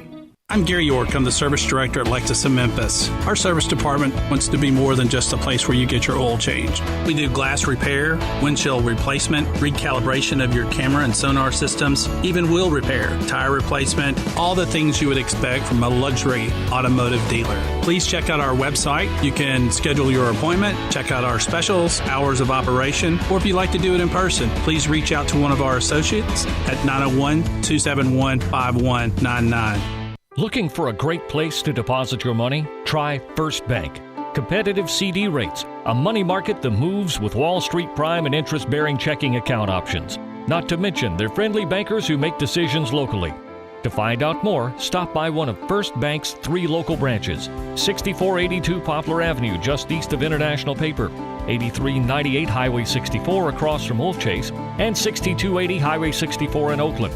Or visit firstbankonline.com. Member FDIC. Welcome back to Sports Time on Sports 56 with Wallo and Stats. This hour of Sports Time is brought to you by DeSoto Auto Sales. Here once again are Dave Woloshin and Brad Norsworthy. Come on, Muhammad, then we hit fame. Too easy with the deal, we get insane. Final portion of our Monday Grizz and Knicks tonight. We're looking forward to that. I'm sure that'll be one of the things Brett will have his eye on tonight. I'm sure he'll watch Mets Cardinals. That'll be in there as well. Should be a lot of fun this evening. So let's get this thing going with Taco Bell Crunch Time. Go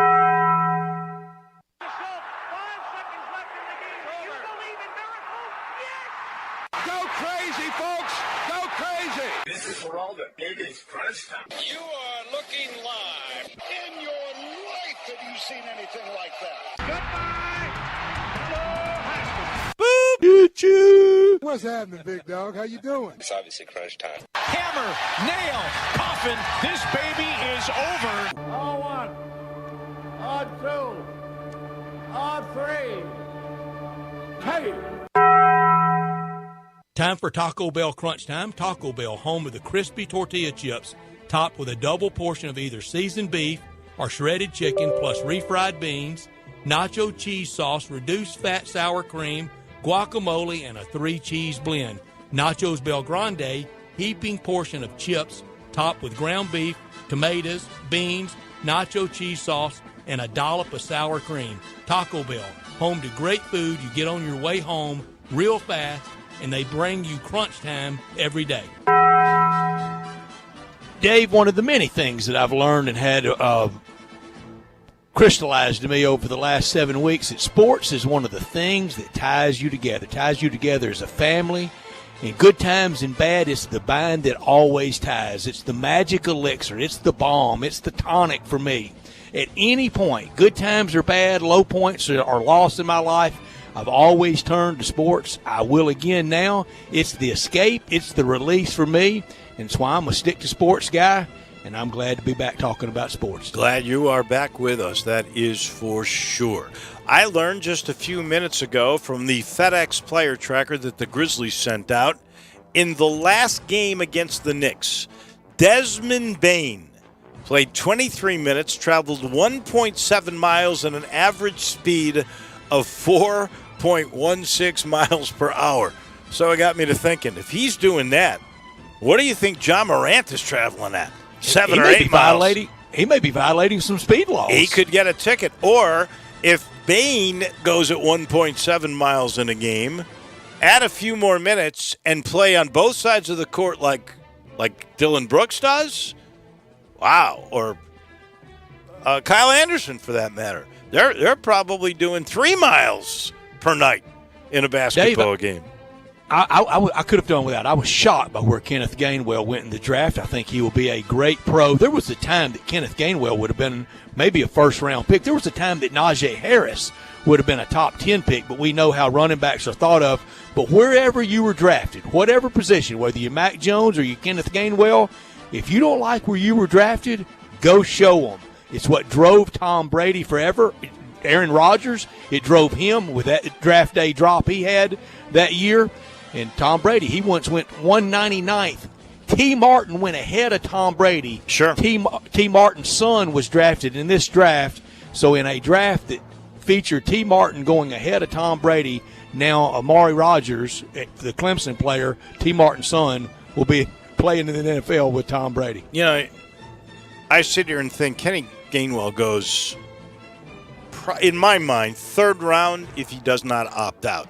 DeMonte Coxey, probably drafted, maybe 7th round. I agree. If he does not opt out. I think opting out this year was a big factor in a but lot I still respect of drops. Because Kenneth Gainwell, he didn't want to. He was really afraid, or whatever you want to call it, about the virus. It had hit his family very, very difficultly, and And that's his business. Oh, no. And now he's got to go to work Right. and prove him wrong. No, I know I'm not being critical. I'm just saying I think that was a factor. It was interesting. Yeah, I think that's a fact. The Adam Williams, there was a piece in the paper on the punter, Adam Williams, who did not get drafted and as of yet has not signed a free agent deal either. But the first thing they all asked him was, why weren't you going back for your final year of college? And he said, well, I graduated and I'm ready to move on with my life. But, and then Mike Keith was very insightful when he said, look, there are several people that are in mock drafts in the first round that won't be taken until the third or fourth round.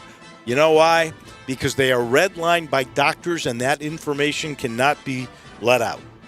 And so if you see a guy who falls a great deal and there's no off-the-field shenanigans, the odds are there's a medical thing that we just don't know about. That happened to the linebacker at Alabama that fell way out. Keeping a close eye tonight on a lot of things.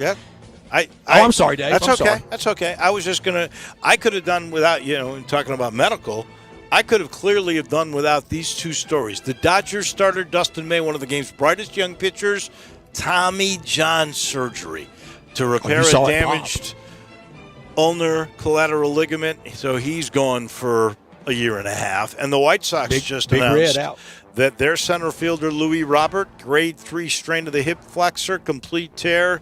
He's gone for 12 to 16 weeks at best. That hurts the Dodgers. That hurts the White Sox. The Dodgers are all of a sudden very human. We will keep an eye on the Grizzlies and the Knicks tonight. And how about in 2024, 2025? That being the NBA Finals. That'd be fun. 4th seed for the Knickerbockers. Grizz right now 8th. Two good young teams. Go Pelicans against Golden State tonight. I think we're pulling for New Orleans, aren't we? Who are we for in that one? Pels or Dubs? Yeah, I think you got to be for the Pels. You got to keep your breathing room on 8. But the Pels are worrisome because you still got some games with them for sure. There's a lot of out-of-town scoreboard to watch. You mentioned Mets at Busch against the Cardinals. Tomorrow night, DeGrom goes. Dodgers reeling all of a sudden. They're at Wrigley to face the Cubs. And Drew's O's that were trying to get to 500 yesterday, they didn't. They're in Seattle late tonight, a good young Seattle team that, you could mix up those names and fool everybody, their starting lineup.